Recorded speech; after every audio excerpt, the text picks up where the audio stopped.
नमस्कार, JH education के online platform पर आप सभी स्टूडेंट्स का स्वागत है। करंट अफेयर्स 2022 की सीरीज को हम लोग पूरा कर चुके हैं और इसी क्रम में जैसा मैंने आप लोगों को बताया था कि बिहार करंट अफेयर्स की भी हम लोग एक पूरी की पूरी एक वीडियो लेक्चर करने वाले हैं और जिसमें जनवरी 2022 से लेकर के दिसंबर 2022 जो बिहार में वो घटनाएं जो बीपीएससी के पॉइंट ऑफ व्यू से जरूरी है उसको हम लोग आज करने जा रहे हैं। इसको हम लोगों ने 3 पार्ट में बांटा हुआ है और वो तीनों पार्ट आज ही आप लोगों के एक साथ ही मर्ज करके अपलोड कर दी जाएगी ताकि आप लोग लास्ट रिवीजन कर सके।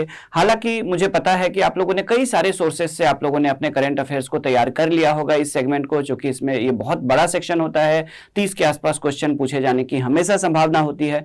आपके उसी तैयारी में जो अंतिम चरण है जिसमें एक तरह से देखें तो रिवीजन की जरूरत पड़ती है, उसको लेकर के ध्यान में रखते हुए मैंने आप लोगों के लिए कंटेंट तैयार किया है। तो आइए हम लोग शुरुआत करते हैं एक एक करके कौन कौन से ऐसे क्वेश्चंस हैं जो आप लोगों के लिए इंपॉर्टेंट है देखते हैं। तो सबसे पहले जो इसका फर्स्ट जो क्वेश्चन होगा वो देख लीजिए कि हाल ही में बिहार के किस लेखक की रचना का जापानी भाषा में अनुवाद किया गया है। व्हिच ऑथर्स, ये 2022 के जनवरी से लेकर के दिसंबर तक के न्यूज से जितने क्वेश्चन बन चुके हैं वो सारे के सारे क्वेश्चन है। तो एक बार आप लोग सेशन को लाइक कर दीजिए और ऐसे स्टूडेंट जो रेगुलर हमें फॉलो कर रहे हैं वो जेएच एजुकेशन के इस चैनल को अगर सब्सक्राइब नहीं किया है तो आप लोग सब्सक्राइब कर लीजिए क्योंकि मेंस की भी सीरीज हम लोग इसमें शुरू करने वाले हैं बहुत जल्द। तो क्वेश्चन नंबर 1 ये है कि which author work from Bihar has been translated into Japanese language recently. तो आपको एक चीज बता दूं कि यहां पे कि फणीश्वर नाथ रेणु जो मैला आंचल जिनका बहुत ज्यादा फेमस है आप लोगों को पता होगा, तो फणीश्वर नाथ रेणु जी की ही जो रचना है उनकी रचना को ही क्या किया गया है तो जापानी भाषा में अनुवाद किया गया है। तो इसका आंसर होगा डी यानी फणीश्वर नाथ रेणु। ये देख लीजिए, इनका नाम आप लोगों ने सुना होगा, बिहार में बहुत ही प्रसिद्ध थे, भारत में हिंदी साहित्य के बहुत बड़े विद्वान माने जाते हैं। तो विश्व हिंदी दिवस के अवसर पर जापान के ओसाका विश्वविद्यालय में किया गया था। फणीश्वर नाथ रेणु के उपन्यास जो है, उनका जो उपन्यास लिखा था मैला आंचल, उसको हिंदी भाषा में ट्रांसलेट किया, जापानीज भाषा में उसको ट्रांसलेट किया गया है। ठीक है। क्वेश्चन नंबर 2 आप लोगों के सामने है, देख लीजिए कि भारत सरकार के विज्ञान और प्रौद्योगिकी विभाग द्वारा संचालित इंस्पायर अवार्ड मानक प्रतियोगिता 2020-22 में किस जिले के उच्च माध्यमिक विद्यालय को दो नवाचारी परियोजना का चयन किया गया है। 2 innovative projects of higher secondary school of which district have been selected in the Inspire Award Standard Competition 2020-22 conducted by the Department of Science and Technology, Government of India।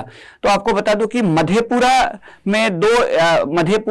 में जो डिस्ट्रिक्ट स्कूल है शिवनंदन प्रसाद मंडल उच्च विद्यालय है मधेपुरा में, वहां के 2 project का चयन किया गया है विज्ञान और प्रौद्योगिकी विभाग द्वारा इंस्पायर अवार्ड मानक प्रतियोगिता के लिए मधेपुरा के। ठीक है, मधेपुरा में उच्च विद्यालय है, उसका नाम है शिवनंदन प्रसाद मंडल उच्च विद्यालय, उसके प्रोजेक्ट को 2 प्रोजेक्ट को सेलेक्ट किया गया है इस कंपटीशन के लिए। अवार्ड्स इसके लिए देख लीजिए कौन कौन से है ये, तो ये बेसिकली है विज्ञान और प्रौद्योगिकी विभाग द्वारा इंस्पायर अवार्ड मानक प्रतियोगिता और इसके लिए मधेपुरा के स्कूल के 2 प्रोजेक्ट को सेलेक्ट किया गया है। यहां पे आप लोग देख लीजिए इनका डिटेल अगर देखें तो देखिए क्या क्या है। एक तो है शिक्षिका, यहाँ की जो गुड्डू है शिक्षिका, उनके निर्देशन में जो 9th क्लास की स्टूडेंट्स है प्रिया कुमारी, उसने स्मार्ट की सिस्टम फॉर व्हीकल्स परियोजना शुरू की है।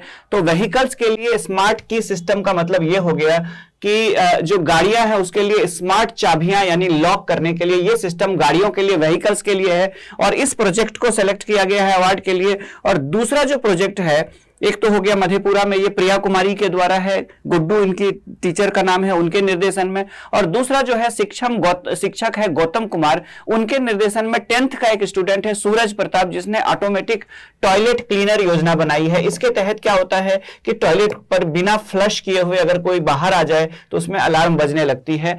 तो 2 ये व्यवहारिक जीवन के 2 बड़े अगर देखें तो उपयोगी वाले प्रोजेक्ट है, एक तो गाड़ियों में स्मार्ट लॉक वाला सिस्टम और दूसरा टॉयलेट क्लीनर वाला, जिसके तहत कोई बिना फ्लश किए बाहर आता है, टॉयलेट अगर क्लीन नहीं रहता है तो अलार्म बजने लगती है। तो ये 2 परियोजनाओं को सेलेक्ट किया गया है किसके लिए, तो इन दोनों परियोजना को सेलेक्ट किया गया है विज्ञान और प्रौद्योगिकी विभाग द्वारा सेलेक्ट किया गया है किसके लिए, इंस्पायर अवार्ड मानक प्रतियोगिता 2020-22 के लिए। तो ये आप लोग को याद रहेगा, मधेपुरा के 9th और 10th के ये सभी स्टूडेंट्स हैं, तो ये आप लोगों को याद रहना चाहिए।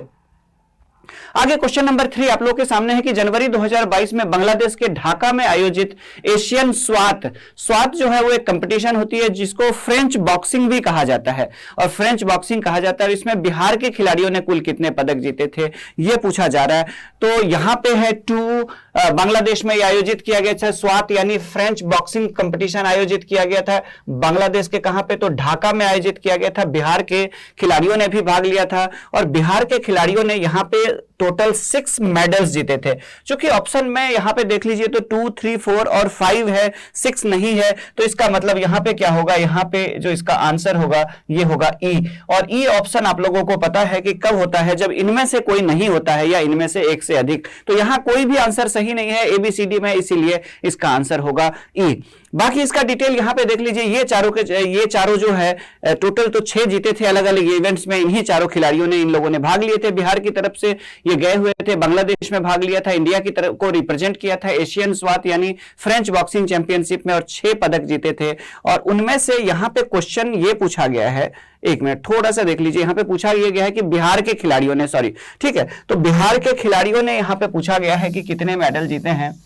तो आपको बता दूं कि बिहार के खिलाड़ियों ने, थोड़ा सा इसको ठीक कर लीजिए, पूछा है इंडिया ने कितने, तो अगर इंडिया पूछता तो 6 होता, लेकिन उसमें से जो बिहार के खिलाड़ियों ने है वो कुल कितने पदक जीते हैं। तो बिहार के जो प्लेयर्स है उन लोगों ने 4 मेडल जीते हैं बिहार के खिलाड़ियों। तो थोड़ा सा ठीक कर लीजिए इसको, तो टोटल 6 मेडल आए इंडिया में और उनमें से 4 मेडल जो है वो बिहार के खिलाड़ियों ने जीते थे। इन चारों खिलाड़ियों ने 4 मेडल बिहार के लिए जीते थे। तो थोड़ा सा ठीक कर लीजिए, बांग्लादेश के ढाका में यह हुआ था स्वात यानी फ्रेंच बॉक्सिंग चैंपियनशिप। भारत को 6 पदक मिले थे जिनमें बिहार के 4 खिलाड़ी भी शामिल है पदक विजेताओं में। देख लीजिए बिहार के कौन कौन से खिलाड़ी शामिल है, तो राहुल कुमार पुरुष ओपन में 70 किलो वर्ग में ब्रॉन्ज मेडल जीता था। उपासना आनंद महिला ओपन वर्ग में 48 किलोग्राम में ब्रॉन्ज मेडल जीता था यानी कांस्य पदक। और उसके बाद जाकर के निर्मल राज पुरुष ओपन में 56 किलोग्राम में सिल्वर पदक जीता था। और रोहित कुमार प्रजापति अंडर 17 60 किलोग्राम वाले में सिल्वर मेडल। तो 2 ब्रॉन्ज और 2 सिल्वर बिहार को मिले थे। टोटल 6 मेडल में से 4 बिहार के खिलाड़ियों ने लाए थे। आगे बढ़ते हैं क्वेश्चन नंबर 4 की तरफ। क्वेश्चन नंबर 4 आप लोगों के सामने है, ये देख लीजिए कि बिहार में किशनगंज के अलावा किस जिले में चाय की खेती को बढ़ावा दिया जा रहा है। Apart from Kishanganj in Bihar in which district T cultivation is being promoted. तो आप लोगों को बता दूं कि बिहार का जो उत्तर पश्चिमी वाला भाग है, ये वाला जो बिहार का भाग है, यहां पे किशनगंज इस जगह पे है और किशनगंज में ऑलरेडी चाय के बागान है ही। तो किशनगंज के अलावा अगर देखें तो कटिहार, पूर्णिया और अररिया, इन तीनों डिस्ट्रिक्ट को सेलेक्ट किया गया है जिसमें फ्यूचर में क्या होगा, तो टी कल्टीवेशन या टी के बागान जो है वो टी स्टेट लगाए जाएंगे यानी चाय के बागान लगाए जाएंगे। कटिहार भी होगा, पूर्णिया भी होगा, अररिया होगा, सहरसा नहीं होगा। तो यहां पे एक से अधिक आंसर सही है, तो ऐसी स्थिति में क्या होगा, तो ऐसी स्थिति में ई होगा। तो यहां पे ऑलरेडी पूर्णिया क्या हो रहा है, तो किशनगंज में भारत में बिहार में चाय का उत्पादन हो रहा है, चाय के बागान है। अब फ्यूचर में कटिहार, पूर्णिया और अररिया तीनों के तीनों इसी जगह पे है, यहां पे भी चाय के बागान लगाए जाने की योजना है। तो इसका आंसर होगा ई। ये देख लीजिए यहां पे, तो इसका दायरा बढ़ाकर किसमें किया जाएगा, कटिहार, पूर्णिया और अररिया में। इसके अलावा जो एग्रीकल्चर को लेकर के जो और स्कीम है वो क्या है देख लीजिए, तो कुछ जिलों में सहजन की खेती का विस्तार किए जाएंगे, कुछ जिलों में रजनीगंधा, कुछ जिलों में मगही, पान और प्याज की खेती को बढ़ावा दिया जाएगा। ये सारी चीजें सेलेक्ट की गई है बिहार में एग्रीकल्चर को लेकर के। कुछ नई जो स्कीम्स तैयार की गई है उनमें ये सारे के सारे प्लानिंग।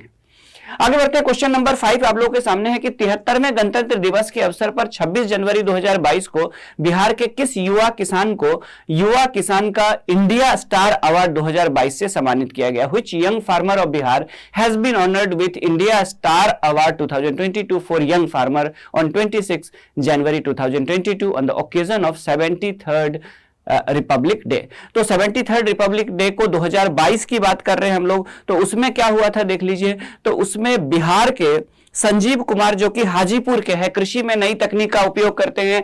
बिहार के संजीव कुमार हाजीपुर के हैं, एग्रीकल्चर को प्रमोट करने के लिए नई नई टेक्नोलॉजी का यूज कर रहे हैं। तो संजीव कुमार जो कि हाजीपुर के हैं, इनको क्या किया गया है, तो इनको सेलेक्ट किया गया है युवा किसान का इंडिया स्टार अवार्ड। ठीक है, India star award for young farmer के रूप में संजीव कुमार को सिलेक्ट किया गया अवार्ड के लिए। संजीव कुमार कहां से है, तो नई टेक्नोलॉजी का ये यूज करते हैं और ये बेसिकली कहां के हैं, तो ये हाजीपुर के हैं, बिहार के हाजीपुर जिले के हैं और इनको 2022 में सम्मानित किया गया दिल्ली में। ठीक है, यहां पे लिखा हुआ है 26 जनवरी 2022 को, ये थोड़ा सा उल्टा हो जाएगा, सम्मानित हो चुके हैं अब। ठीक है, थोड़ा सा सेंटेंस उसको ठीक कर लेंगे। क्वेश्चन नंबर 6 की तरफ बढ़ते हैं। तो क्वेश्चन नंबर 6 है कि जल संरक्षण की दिशा में कार्य करने हेतु जनवरी 2022 में बिहार के किस जिले को नेशनल वाटर अवार्ड्स 2020 की श्रेणी में, आपको बता दूं कोविड की वजह से बहुत सारे अवार्ड पीछे चल रहे थे, तो 2022 के जनवरी के आसपास ये अवार्ड दिए गए थे। तो जल संरक्षण की दिशा में कार्य करने हेतु जनवरी 2022 में बिहार के किस जिले को नेशनल वाटर अवार्ड्स 2020 की श्रेणी में पहला स्थान प्राप्त हुआ है? Which district of Bihar has got the first position in the category of National Water Award 2020 in January 2022 for working towards water conservation। तो जल संरक्षण के लिए केंद्रीय जल शक्ति मंत्री है, आपको पता होगा गजेंद्र सिंह शेखावत के द्वारा ये घोषणा की गई है और इसके लिए पूर्णिया, ये पूर्वी चंपारण डिस्ट्रिक्ट को, जो भारत में बहुत सारे जो जल संरक्षण की दिशा में जो कार्य हो रहा है उसमें बेहतर कार्यान्वयन के लिए पूर्वी चंपारण को विजेता घोषित किया गया और इसकी घोषणा जो है वो जल संसाधन मंत्री गजेंद्र सिंह शेखावत के द्वारा की गई थी। जनवरी 2022 का यह न्यूज है। तो पूर्वी चंपारण को नेशनल वाटर अवार्ड 2020 की श्रेणी में पहला स्थान प्राप्त हुआ है। ठीक है, नेशनल वाटर अवार्ड 2020 किसको? पूर्णिया को, ये पूर्वी चंपारण को। पूर्वी चंपारण को क्यों दिया गया ये देख लीजिए, यह है बिहार में, यह रहा पूर्वी चंपारण। पूर्वी चंपारण को क्यों चुना गया है? तो पूर्वी चंपारण को इसलिए चुना गया है क्योंकि इसने जल संरक्षण की दिशा में काम किया है। जन जीवन हरियाली मनरेगा के तहत चेक डैम वगैरह सब जो बनाए जाते हैं वो सभी क्षेत्र में जो जल संरक्षण के लिए बनाए जाते हैं, इन सभी में बेहतर इंप्लीमेंटेशन के लिए पूर्वी चंपारण को क्या मिला है? तो पूर्वी चंपारण को नेशनल वाटर अवार्ड्स मिला है।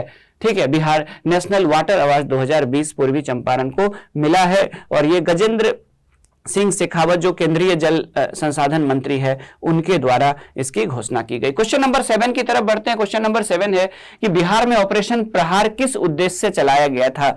बिहार में ऑपरेशन प्रहार जो है वो किस उद्देश्य से चलाया गया था?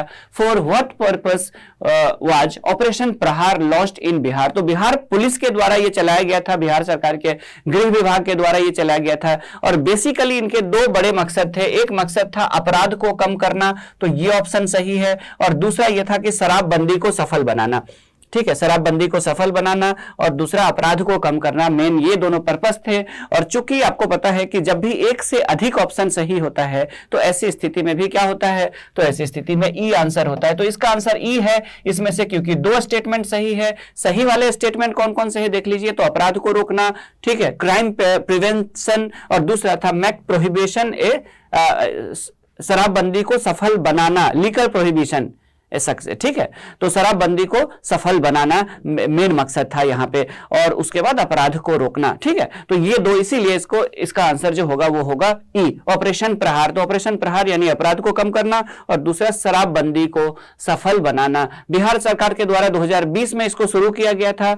ठीक है, और ये देख लीजिए ये दोनों इसके मकसद थे। क्वेश्चन नंबर 8 की तरफ बढ़ते हैं। क्वेश्चन नंबर 8 आप लोग के सामने है, ये देख लीजिए कि बिहार का दूसरा टाइगर रिजर्व किस क्षेत्र में विकसित करने पर विचार किया जा रहा है? तो बिहार का दूसरा tiger, in which area is the second tiger reserve of being considered to be developed? तो भारत सरकार ने औपचारिक रूप से इसकी सहमति भी दे दी है। और आपको पता होगा कि बिहार का जो दक्षिण पश्चिमी भाग है, साउथ वेस्ट जो पार्ट है, यहां पे ये जो देख रहे हैं ये पार्ट है बिहार का कैमूर जिला, और कैमूर जिला में बाघ के चिन्ह मिले हैं, ऐसे संकेत मिले हैं कि यहां पे आसपास बाघ हो सकते हैं और बाघ से मिलते जुलते वातावरण भी है जहां पे बाघ रह सकते हैं। तो फ्यूचर में इसको टाइगर रिजर्व के रूप में डेवलप होने की बात की जा रही है। आपको पता होगा एक्स-सिटू कंजर्वेशन के तहत भारत में जानवर ला करके कहीं पे भी कंजर्वेशन किया जा सकता है। तो फ्यूचर में किसी दूसरे टाइगर रिजर्व से जहां पे बड़ी संख्या में बाघ हो तो यहां पे ला करके बाघों को पाला जा सकता है। तो ये बेसिकली कहां पे है? तो ये कैमूर की पहाड़ी क्षेत्र है, और कैमूर की पहाड़ी बेसिकली आपको पता होगा भभुआ और रोहतास जिले में है। तो कैमूर का जो पहाड़ी क्षेत्र है, जो जंगल क्षेत्र है, यहां पे टाइगर रिजर्व दूसरी बनाएगी। अभी क्या है? तो अभी पश्चिमी चंपारण में वाल्मीकि टाइगर रिजर्व यहां पे है, तो अब जाकर के यहां पे भी बनाने की बात हो रही है। तो इसका आंसर होगा ए, यहां पे बाघ के चिन्ह मिले हैं, इसीलिए यहाँ पे टाइगर रिजर्व। तो इसका आंसर होगा कैमूर। ये देख लीजिए कैमूर का पहाड़ी क्षेत्र, आपको विश्वास भी नहीं होगा कि बिहार में भी इतने खूबसूरत जगह हो सकते हैं। तो हाल के वर्षों में बाघ के चिन्ह देखे गए हैं, हो सकता है दूसरे राज्यों से इस जंगल के इलाके में बाघ आते होंगे, यानी बाघों के लिए अनुकूल क्षेत्र है और इसीलिए यहाँ पे क्या किया जाएगा, तो यहाँ पे टाइगर रिजर्व डेवलप किया जाएगा। बीच में एक फैक्ट्स भी आगे आप लोग का देख लीजिए कि मनोज बाजपेयी कुछ पाने की जिद नामक एक किताब लिखी गई है और पीयूष पांडे मनोज बाजपेयी के स्ट्रगल को दिखाया गया इसमें, और इस किताब के लेखक है पीयूष पांडे और इन्होंने मनोज बाजपेयी के स्ट्रगल से जुड़ी हुई, जो उनकी लाइफ के स्ट्रगल से जुड़ी हुई कहानियां है उसको उन्होंने लिखने का काम किया है। मनोज बाजपेयी कुछ पाने की जिद किताब का नाम है और पीयूष पांडे ने लिखा है इस किताब को, तो इसके बारे में भी आप लोग पढ़ लेंगे। टेलीविजन पत्रकार है पीयूष पांडे जिन्होंने मनोज बाजपेयी कुछ पाने की जिद नामक पुस्तक की रचना की है। तो बीच में एक फैक्ट भी आ गया। आगे बढ़ते हैं क्वेश्चन नंबर 9 की तरफ। देख लीजिए, तो क्वेश्चन नंबर 9 आप लोगों के ये है कि लिली रे का फरवरी 2022 में निधन हो गया, ये किस क्षेत्र से संबंधित है थी? ठीक है, यानी Lily Ray passed away in February 2022 to which field did she belong? तो आप लोग को यहां पे बता दूं कि पूर्णिया में लिली रे का जन्म हुआ था और बेसिकली ये मैथिली भाषा की साहित्यकार रही है और इनको साहित्य अकादमी पुरस्कार भी प्राप्त हुआ है पहले।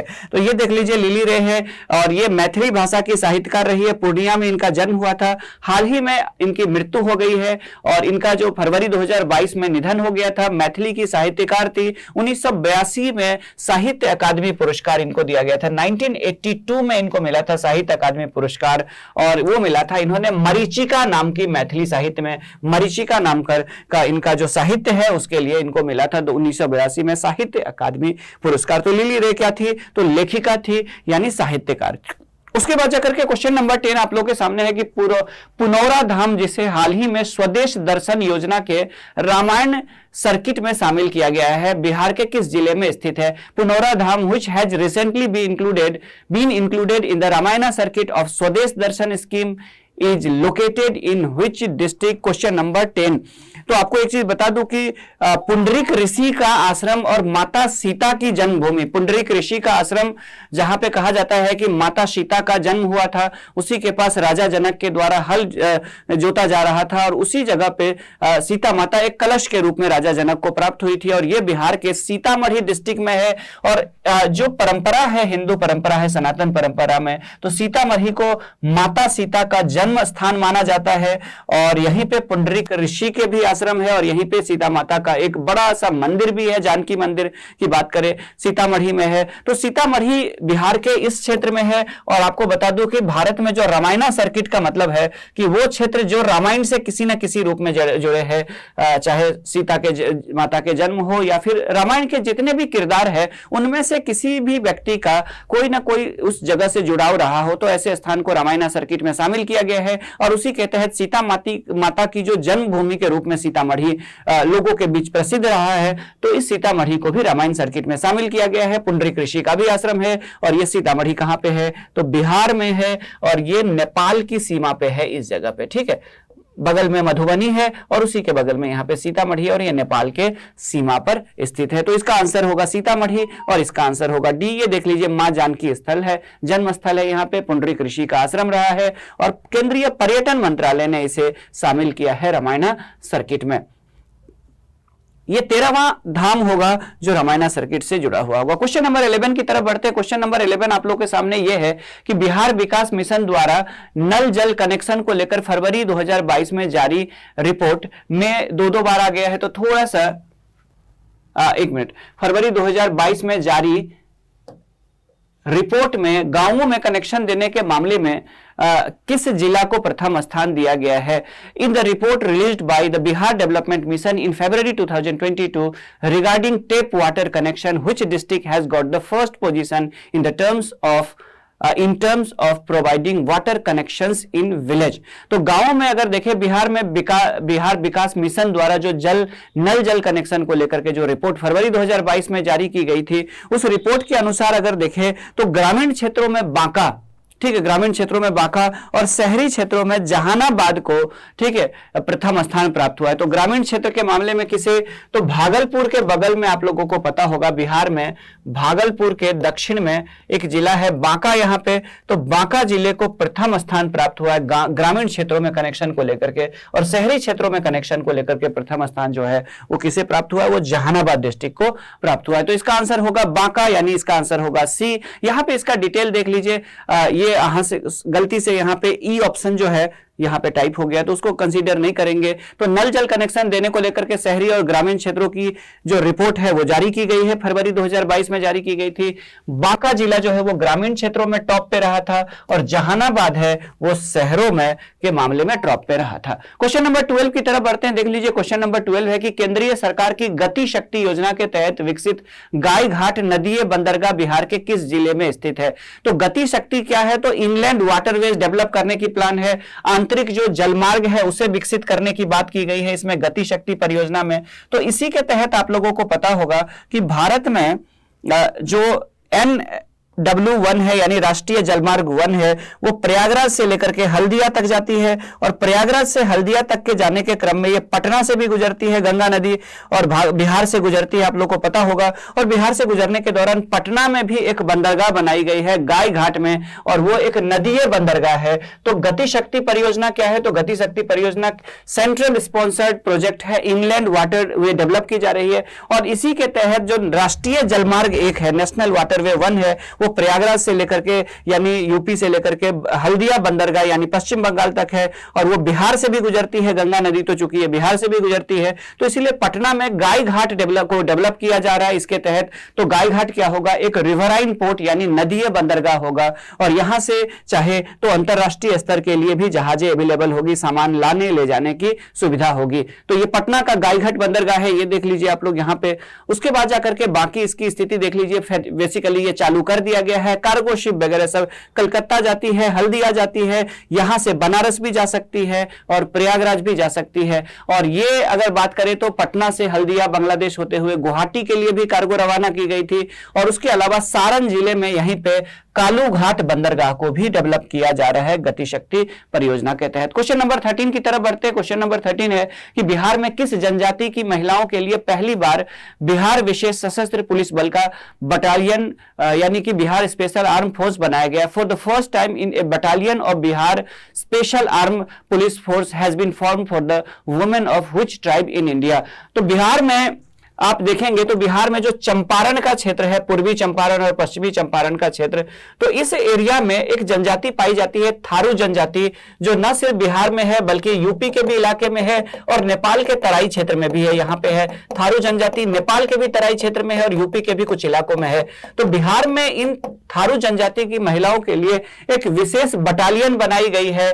ठीक है, प्रीवियस के क्लासेस में मैंने पढ़ाए हुए हैं, अलग अलग चैनल्स पे आप लोग मुझे फॉलो करते हैं, पता होगा आप लोगों को, जो मुझे अदर चैनल्स पे, अदर संस्थानों के भी चैनल्स पे फॉलो करते हैं, तो वहां पे भी मैंने थारू जनजातियों को लेकर के स्वाभिमान बटालियन पढ़ाया था आप लोगों को, अगर जो मुझसे जुड़े हुए उनको याद होगा। ठीक है, तो यहाँ पे थारू जनजाति की महिला बहुत मजबूत होती है, मेहनती भी होती है, स्टेमिना बहुत ज्यादा होता है, तो इनको लेकर के एक आर्म फोर्स बनाई गई है और बगहा में ही इनका एक बिल्डिंग बन रहा है, हेडक्वार्टर भी बन रहा है। तो थारू जनजाति को लेकर के बिहार ने एक महिला बटालियन बनाया है, थारू जनजाति की महिलाओं को लेकर के। थारू जनजाति जो कि बिहार के चंपारण क्षेत्र में, तराई क्षेत्र में पाई जाने वाली एक जनजाति है। मुख्यालय इसका कहां पे होगा, तो वाल्मीकि नगर के बगहा में इसका मुख्यालय बनाया जा रहा है। 17 जून 2018 को इस महिला बटालियन का गठन किया गया था। क्वेश्चन नंबर 14 की तरफ बढ़ते हैं। क्वेश्चन नंबर 14 आप लोगों के सामने है कि बिहार की 8वीं सदी की पत्थर की बौद्ध मूर्ति अवलोकितेश्वर पद्मपानी को किस देश से वापस लाने का निर्णय लिया गया है। From which country has it been decided to bring back the 8th century stone Buddhist idol of Avalokiteshwar Padmapani from Bihar? तो जो अवलोकितेश्वर पद्मपानी की जो मूर्ति है, अगर बात करें तो वो इटली के मिलान से वापस लाई जाएगी। गया के कुर्कीहार के पास एक मंदिर स्थित है जहां से ये चोरी हो गई थी और दोबारा ये प्राप्त हुई कहां से, तो ये मिलान में एक म्यूजियम में जाकर के मिला जहां पे चोरों ने बेच दिया था। तस्करी करते हुए ये पहुंच गया था इटली के मिलान और फाइनली इसे लाने का फैसला किया गया। तो ये इटली के मिलान से वापस लाएगा। ये देख लीजिए अवलोकितेश्वर भगवान बुद्ध की मूर्ति है और ये कुर्कीहार, गया में कुर्कीहार है जहां से ये चोरी हो गई थी और इटली के मिलान में फाइनली जाकर के मिली है। गया में के कुर्कीहार से एक मंदिर से चोरी हो गई थी और इसमें अगर देखें तो महात्मा बुद्ध से जुड़ी हुई सारी चीजें यादें हैं। देख लीजिए आप लोग यहाँ पे, ये उनकी मूर्ति है, यहाँ पे देखिए आगे, ठीक है। दो महिलाओं को भी यहाँ पे दिखाया गया इनकी मूर्ति में और ये बेसिकली फिर से अब इटली के मिलान से वापस लाया जाएगा। ठीक है, आगे बढ़ते हैं क्वेश्चन नंबर 15 की तरफ। क्वेश्चन नंबर 15 आप लोगों के सामने है कि an app named Drishti has been launched by the Bihar government, it is related to which field. Bihar सरकार द्वारा दृष्टि नाम से एक ऐप लॉन्च किया गया है, यह किस क्षेत्र से संबंधित है। तो यहां पे 4 ऑप्शन है, यानी कि शराब की अवैध बिक्री पर रोक लगाने के लिए मान के चलिए, या पता लगाने के लिए, इरिगेशन और फ्लडिंग यानी बाढ़ और सिंचाई के लिए, वाइल्ड लाइफ पोचिंग को रोकने के लिए टू प्रोटेक्ट, और उसके बाद या फिर ऑर्गेनिक फार्मिंग। तो आपको बता दूं कि सिंचाई और बाढ़ से जुड़ी हुई सूचना देने के लिए दृष्टि नाम का ऐप लॉन्च किया गया है बिहार सरकार द्वारा। तो दृष्टि का संबंध किससे, उस समय जल संसाधन मंत्री थे जब आपको पता होगा कि बीजेपी के साथ इनकी सरकार थी, तो उसमें संजय कुमार झा थे। इन्होंने दृष्टि ऐप लॉन्च किया था और ये सिंचाई और बाढ़ नियंत्रण की मॉनिटरिंग करने, योजना की मॉनिटरिंग करने वाली ये ऐप है जिसमें रियल टाइम में रिपोर्ट को अपलोड किया जा सकता है। ठीक है, कि क्या क्या प्रोग्रेस हुई है, कहां पे इसको अपलोड किया जा सकता है। तो दृष्टि ऐप क्या है, सिंचाई और बाढ़ नियंत्रण से संबंधित बिहार सरकार के जल संसाधन विभाग के द्वारा इसे लॉन्च किया गया था। क्वेश्चन नंबर 16 आप लोगों के सामने है कि नालंदा और विक्रमशिला के कुछ मूल बौद्ध ग्रंथ पांडुलिपियों को किसने तिब्बत से बिहार वापस लाया था। आज के डेट में क्वेश्चन यह है कि who brought some of the original Buddhist manuscripts from Nalanda and Vikramshila back to Bihar from Tibet। तो आपको बता दूं कि बख्तियार खिलजी का जब आक्रमण हुआ था बिहार में, तो नालंदा, उदंतपुरी, विक्रमशिला विश्वविद्यालय को नष्ट कर दिया गया था, हत्या कर दी गई थी। इससे जुड़े हुए जितने भी लोग थे, ज्यादातर लोगों की, और जितने भी टेक्स्ट थे उसमें आग लगाने की वजह से सारे टेक्स्ट लगभग जल गए थे। कुछ टेक्स्ट को कुछ बौद्धिस्ट मॉन्क थे, अपनी जान बचाने के दौरान वो समेट करके ले गए और वो चले गए थे तिब्बत लेकर के, ताकि वो बच जाए, और उसी को बिहार वापस लाने का कार्य किया गया था राहुल सांकृत्यायन के द्वारा। आप लोग को पता होगा राहुल सांकृत्यायन के बारे में। ये तिब्बत से वापस लाए थे और आज पटना के संग्रहालय में इसे सुरक्षित रखा गया है। तो राहुल सांकृत्यायन के द्वारा लाया गया था और इसे पटना के संग्रहालय में सुरक्षित रखा गया था। ये देख लीजिए प्राचीन पांडुलिपि है, बुद्धिस्ट पांडुलिपि, जो बख्तियार खिलजी के आक्रमण से बचा करके कुछ जो बौद्ध भिक्षुक थे वो ले गए थे इनको तिब्बत। ठीक है, अब ये क्यों चर्चा में है, तो दोबारा चर्चा इसलिए है क्योंकि ये नालंदा विश्वविद्यालय और विक्रमशिला विश्वविद्यालय के पुराने मैन्युस्क्रिप्ट है और इसको ट्रांसलेट कराने का फैसला किया गया है आज के डेट में। ये चूंकि आपको पता होगा कि ज्यादातर जो ये टेक्स्ट है वो पाली भाषा में है। बुद्धिस्ट लिटरेचर मैक्सिमम जो थे उस समय पाली भाषा में थे, जो आज के डेट में सामान्य लोगों के द्वारा नहीं समझा जाता है। तो इसमें लिखी हुई बातों को जब तक आप वर्तमान भाषा में हिंदी और अंग्रेजी में अनुवाद नहीं करेंगे तब तक लोगों के समझ में नहीं आएगा नई पीढ़ी को, इसीलिए इसको अनुवाद कराने का इसका फैसला किया गया है और इसीलिए ये चर्चा में है। ठीक है, और इसको के अनुवाद के लिए सारनाथ में जो स्थित है केंद्रीय उच्च तिब्बती अध्ययन संस्थान, उसके साथ एक समझौता किया गया है बिहार सरकार के द्वारा, ताकि इन पांडुलिपियों का अनुवाद किया जा सके। फिलहाल ये पटना के संग्रहालय में सुरक्षित है। क्वेश्चन नंबर 17 देख लीजिए क्या है आप लोगों के सामने। तो क्वेश्चन नंबर 17 है यहाँ पे कि जल जीवन मिशन के तहत हर घर जल उप योजना की रैंकिंग में किस जिले ने प्रथम स्थान प्राप्त किया है। क्वेश्चन नंबर 17 है कि which district has secured the first position in the ranking of हर घर जल सब स्कीम अंडर जल जीवन मिशन। तो जल जीवन मिशन के तहत बिहार में अरवल जिले ने पहला स्थान हासिल किया है रैंकिंग में। उप योजना जल जीवन मिशन जो उप योजना है उसके तहत अरवल जिला को पहली रैंकिंग मिली है। सबसे बेहतर ढंग से इस योजना के, इस मिशन के कार्यान्वयन के लिए अरवल डिस्ट्रिक्ट को प्रथम स्थान प्राप्त हुआ है हर घर जल उप योजना की रैंकिंग में। अरवल जिला 38 जिलों में, बिहार में चूंकि आपको पता है 38 डिस्ट्रिक्ट है, तो उन 38 डिस्ट्रिक्ट में अरवल डिस्ट्रिक्ट जो कि 2000 ईस्वी में आपको पता होगा जहानाबाद से अलग होकर के बनी थी, तो इसी को मिला है 2000 या 2001 में, थोड़ा सा कंफ्यूजन है मेरे दिमाग में। तो ये अरवल डिस्ट्रिक्ट जो कि जहानाबाद से अलग होकर के बनी थी, बिहार का नवीनतम जिला है, तो इसे घोषित किया गया है। नंबर 1 स्थान मिला है इसको बिहार में इंप्लीमेंटेशन के मामले में। ये भारत सरकार के द्वारा संचालित किया जाने वाला योजना है। आपके घरों तक भी इसका फायदा पहुंचा होगा, आप लोग इसका बेनिफिट उठा रहे होंगे अगर बिहार में होंगे तो। आगे बढ़ते हैं क्वेश्चन नंबर 18 की तरफ कि बिहार की पहली नदी जोड़ो परियोजना के अंतर्गत किन दो नदियों को आपस में जोड़ा जाएगा? बागमती गंडक, कोसी बूढ़ी गंडक, कमला बूढ़ी गंडक, सोन और फाल्गु यहां पे। तो क्वेश्चन नंबर 18 का आंसर है बागमती और गंडक। बागमती की बात करें तो ये बूढ़ी गंडक की सहायक नदी है और गंडक ये भी नेपाल से आती है और गंडक भी जो है वो नेपाल से आती है। हालांकि जो बूढ़ी गंडक नदी है वो बेसिकली बरसाती नदी है, आप लोग को पता होगा। तो ये देख लीजिए, यहाँ पे आपको दिखाई देगा बूढ़ी गंडक और यहाँ पे दिखाई देगा ये है बागमती, और बागमती को जोड़ा जाएगा किसके साथ? तो बागमती को आपस में यहाँ पे गंडक के साथ जोड़ने की आपस में योजना है और इसी योजना के तहत, ठीक है, आगे बढ़ते हैं नेक्स्ट। तो बागमती को यहां पे जोड़ा जाएगा किससे? तो बागमती को जोड़ा जाएगा गंडक से, ठीक है। बिहार में यह पहली नदी जोड़ो परियोजना होगी जिसके तहत दो नदियों को आपस में जोड़ा जाएगा। इसका फायदा यह होगा कि अगर बागमती में ज्यादा पानी हुआ तो वो अतिरिक्त पानी गंडक में चली जाएगी, गंडक में अधिक पानी हुआ तो इसमें चली आएगी, और इस क्षेत्रों में बाढ़ के साथ साथ सिंचाई की भी फायदा होगी और बाढ़ नियंत्रण भी हो सकेगा। आगे बेसिकली इसमें शिवहर, सीतामढ़ी, पूर्वी चंपारण और मुजफ्फर जिले में बाढ़ से राहत मिलेगी क्योंकि इन नदियों से बाढ़ से प्रभावित रहा है ये पूरा का पूरा क्षेत्र। क्वेश्चन नंबर 19 आप लोगों के सामने है कि स्विस संगठन IQ एयर जो है ने 2021 की 30 सबसे प्रदूषित शहरों की विश्व गुणवत्ता रिपोर्ट जारी की है। तो इसमें बिहार के किस शहर को दुनिया के 30 सबसे प्रदूषित शहरों में शामिल किया गया है? स्विस ऑर्गेनाइजेशन का नाम है IQ एयर, ठीक है, ठीक है, IQ एयर नाम है, has release the world air quality report of 2021।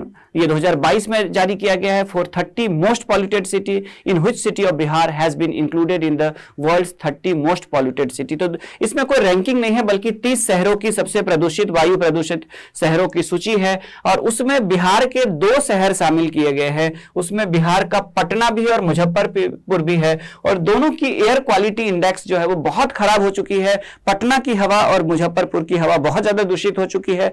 तो पटना भी है और मुजफ्फरपुर, ये दोनों शहर शामिल है। और एक से अधिक ऑप्शन होने के मामले में क्या होता है? तो एक से अधिक ऑप्शन होने के मामले में इसका जो आंसर होता है वो ई होता है। तो इसमें पटना भी शामिल है, इसमें मुजफ्फरपुर भी शामिल है और इसीलिए इसका आंसर क्या होगा? तो इसका आंसर होगा ए। तो क्वेश्चन नंबर 19 का आंसर होगा ई। यहां पे देख लीजिए, ये रिपोर्ट जारी की गई है, बिहार का पटना और मुजफ्फरपुर दुनिया के 30 सबसे ज्यादा प्रदूषित शहरों में शामिल है वायु प्रदूषण की मामला में। क्वेश्चन नंबर 20 आप लोगों के सामने यहां पे यह है कि लेट्स इंस्पायर बिहार मूवमेंट, ये आप लोगों को पता होगा बिहार में चलाया जा रहा है। लेट्स इंस्पायर बिहार मूवमेंट के तहत किसे उत्कृष्टता सम्मान 2022 से सम्मानित किया गया है? लेट्स इंस्पायर ये बिहार सरकार के एक IPS ऑफिसर के द्वारा चलाया गया एक वो है प्रेरणादायक एक कार्यक्रम है, लेट्स इंस्पायर बिहार मूवमेंट। और इसमें पूछा यह गया है कि किनको who has been awarded the excellence Samman 2022। तो एक्सीलेंस सम्मान जो है वो बक्सर जिले के उदय प्रताप को मिला है शिक्षा और जागरूकता के लिए। तो उदय प्रताप है ये बक्सर डिस्ट्रिक्ट के, और इनको सम्मान मिला है उत्कृष्टता सम्मान 2022। किसके तहत मिला है? तो एक्सीलेंस सम्मान 2022 तो वो मिला है लेट्स इंस्पायर बिहार मूवमेंट के तहत उदय प्रताप को, जो कि बक्सर से है, ठीक है, जो कहां से है? बक्सर से है।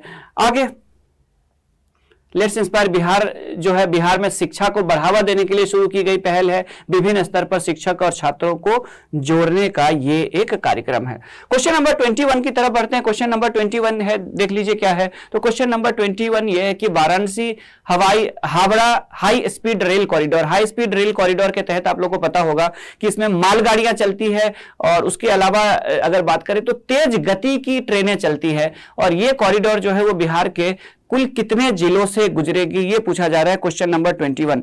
तो वाराणसी हावड़ा जो रेल कॉरिडोर है, जो हाई स्पीड वाली रेल कॉरिडोर बनाई जा रही है, वो बिहार में यहां से एंटर करेगी, बक्सर से एंटर करेगी और उसके बाद जाकर के 5 जिलों से गुजरते हुए यहां से ये जाकर के निकल जाएगी। तो ये बिहार के टोटल 5 जिलों से गुजरेगी और वो जो जिले हैं उसका नाम है बक्सर, भोजपुर, पटना, नालंदा, नवादा। तो बक्सर यहां पे है, आप लोग देख लीजिए, भोजपुर, उसके बाद पटना, नालंदा और नवादा से होकर के ये एग्जिट करके कलकत्ता की तरफ चली जाएगी। वाराणसी इधर है, तो वाराणसी से ये होते हुए बिहार में एंटर करेगी बक्सर में, बक्सर के बाद जाकर के भोजपुर में, पटना, नवादा और उसके बाद जाकर के पटना उसके बाद जाकर के एक और है, सॉरी, पटना के बाद नालंदा और नवादा है, और उसके बाद ये कोलकाता की तरफ चली जाएगी। ठीक है, तो बिहार के टोटल 5 जिलों से गुजरेगी, और चूंकि इसमें 5 ऑप्शन नहीं है तो इसीलिए इसका आंसर क्या होगा, तो इसका आंसर होगा ई। इसमें से कोई नहीं, उपयुक्त में से कोई नहीं वाला ऑप्शन होगा, और इसीलिए इसका आंसर होगा ई। तो क्वेश्चन नंबर 21 का एक्सप्लेनेशन देख लीजिए। Varanasi Howrah bullet train basically होगा, ये कहने का मतलब ये होगा कि हाई स्पीड कॉरिडोर का मतलब ये होता है कि जो सामान्य जो कॉरिडोर है, रेलवे का ट्रैक है, उसमें अभी ये ट्रेनें नहीं चल सकती है, चाहे वो वंदे भारत एक्सप्रेस ही क्यों ना हो। इनके लिए एक हाई स्पीड कॉरिडोर बनानी पड़ेगी, तो पहले ट्रैक बनाया जाएगा, फिर हाई स्पीड ट्रेन चलाई जाती है। इसलिए ये जो नए प्रकार के टेक्नोलॉजी वाले मजबूत वाले ट्रैक होते हैं, इसको हाई स्पीड कॉरिडोर कहा जाता है, और ये वाराणसी से कोलकाता के बीच बन रही है। ये बिहार के 5 जिलों से होकर के भी गुजरेगी, बक्सर, भोजपुर, पटना, नालंदा और नवादा जिलों से गुजरेगी। क्वेश्चन नंबर 22 आप लोगों के सामने है कि अप्रैल 2022 में जारी नीति आयोग की आकांक्षी जिलों की डेल्टा रैंकिंग में देश भर के 112 आकांक्षी जिलों में बिहार के किस जिले को प्रथम स्थान प्राप्त हुआ है। तो आकांक्षी जिला आप लोगों को पता होगा कि नीति आयोग के द्वारा क्या किया जाता है, तो किसी राज्य के सबसे पिछड़े जिले को सेलेक्ट किया जाता है, और कुछ जिलों को, और उन जिलों को डेवलप करके उम्मीद की जाती है कि उसे उस राज्य के सबसे विकसित जिले के बराबर लाया जाए। उसको कहा जाता है आकांक्षी जिला कार्यक्रम नीति आयोग के द्वारा, यानी सबसे एक पिछड़े जिले को उस राज्य का सेलेक्ट कर लेना, कुछ जिलों को, और उसको उस राज्य का जो सबसे बेहतर इंफ्रास्ट्रक्चर वाला जिला है उसके बराबर बनाने के लिए किसी केंद्रीय मंत्री के निर्देशन में उसे दे देना। और उसके तहत जो 112 आकांक्षी जिले का नीति आयोग ने सेलेक्ट किया हुआ है, उसमें से अगर बात करें तो बिहार का जो गया जिला है उसको मिला है 48.7 पॉइंट्स मिले। इनकी रैंकिंग भी जारी की जाती है। तो अप्रैल में जब रैंकिंग जारी की गई थी तो बिहार का जो गया जिला है आकांक्षी जिलों में पहले स्थान पर प्राप्त किया था। अप्रैल 2022 की घटना है ये। तो बिहार के गया जिला को आकांक्षी जिलों में क्या मिला है, तो प्रथम स्थान मिला है, फर्स्ट पोजीशन मिला है। इसकी डेल्टा रैंकिंग जारी की गई है। ठीक है, आगे उसके बाद जाकर के पॉइंट कितना मिला है जिले को, तो 48.7 पॉइंट्स मिले हैं। नीति आयोग की ये रैंकिंग 5 इंडिकेटर्स के आधार पर जारी की जाती है, हेल्थ और न्यूट्रिशन, उसके बाद एग्रीकल्चर रिसोर्स, फाइनेंशियल इंक्लूजन, उसके बाद जाकर के स्किल डेवलपमेंट और इंफ्रास्ट्रक्चर। इन 5 को ध्यान में रखते हुए नीति आयोग के द्वारा ये रैंकिंग बनाई जाती है। तो अप्रैल में जारी रैंकिंग में बिहार के गया ने देश के 112 जिलों में टॉप स्थान प्राप्त किया था। क्वेश्चन नंबर 23 की तरफ बढ़ते हैं। क्वेश्चन नंबर 23 देख लीजिए आप लोग के सामने कौन सा है कि बिहार नगरपालिका अधिनियम 2007 में 7 के द्वारा किस निकाय के प्रमुख पद को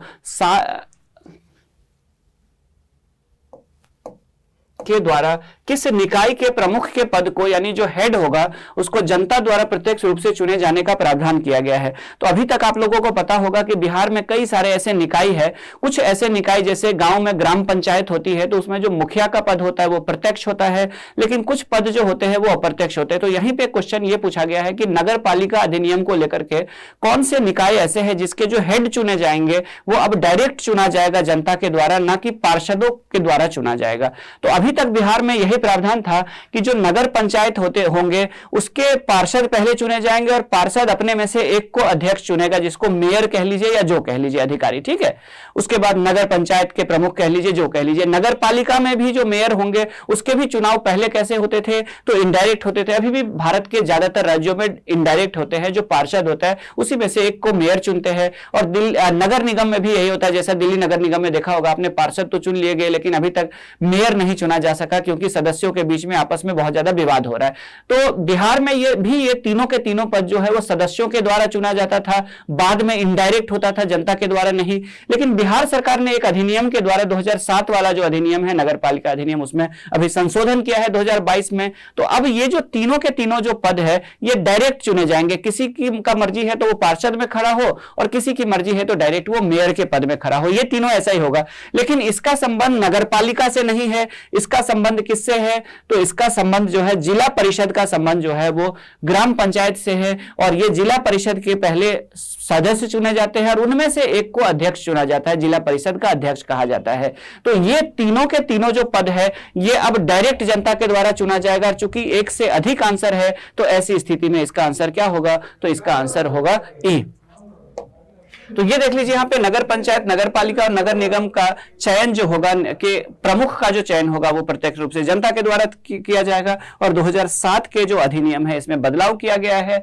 कुल नगर निकाय की संख्या 262 हो गई है बिहार में, जिसमें 19 नगर निगम है बिहार में। आपको पता होगा म्युनिसिपल कॉर्पोरेशन बिहार में 19 है, 89 जो है वो नगर परिषद है और 154 जो है वो नगर पंचायत है बिहार में। क्वेश्चन नंबर 24 देख लीजिए आपको सामने है कि बिहार के किस संस्थान के अनुसंधानकर्ताओं ने काउंटर ड्रोन सिस्टम विकसित किया है। काउंटर ड्रोन सिस्टम क्या है? तो researchers of which institute of Bihar have developed counter drone system, यानी आपके किसी क्षेत्र में अगर कोई इलीगल ड्रोन उड़ा रहा है जिसके खतरे हैं लॉ एंड ऑर्डर को लेकर के, तो पुलिस को उनको ट्रेस करना, या पुलिस उनको जान जाएगी, उनको आइडेंटिफाई कर लेगी, ट्रेस कर लेगी। और इसके लिए आईआईटी पटना के द्वारा काउंटर ड्रोन सिस्टम विकसित किया गया है, जिससे उस पुलिस स्टेशन या आसपास के जो क्षेत्र होंगे पुलिस को पता लग जाएगा कि इस एरिया में कोई इलीगल ड्रोन जो है वो उड़ रहा है।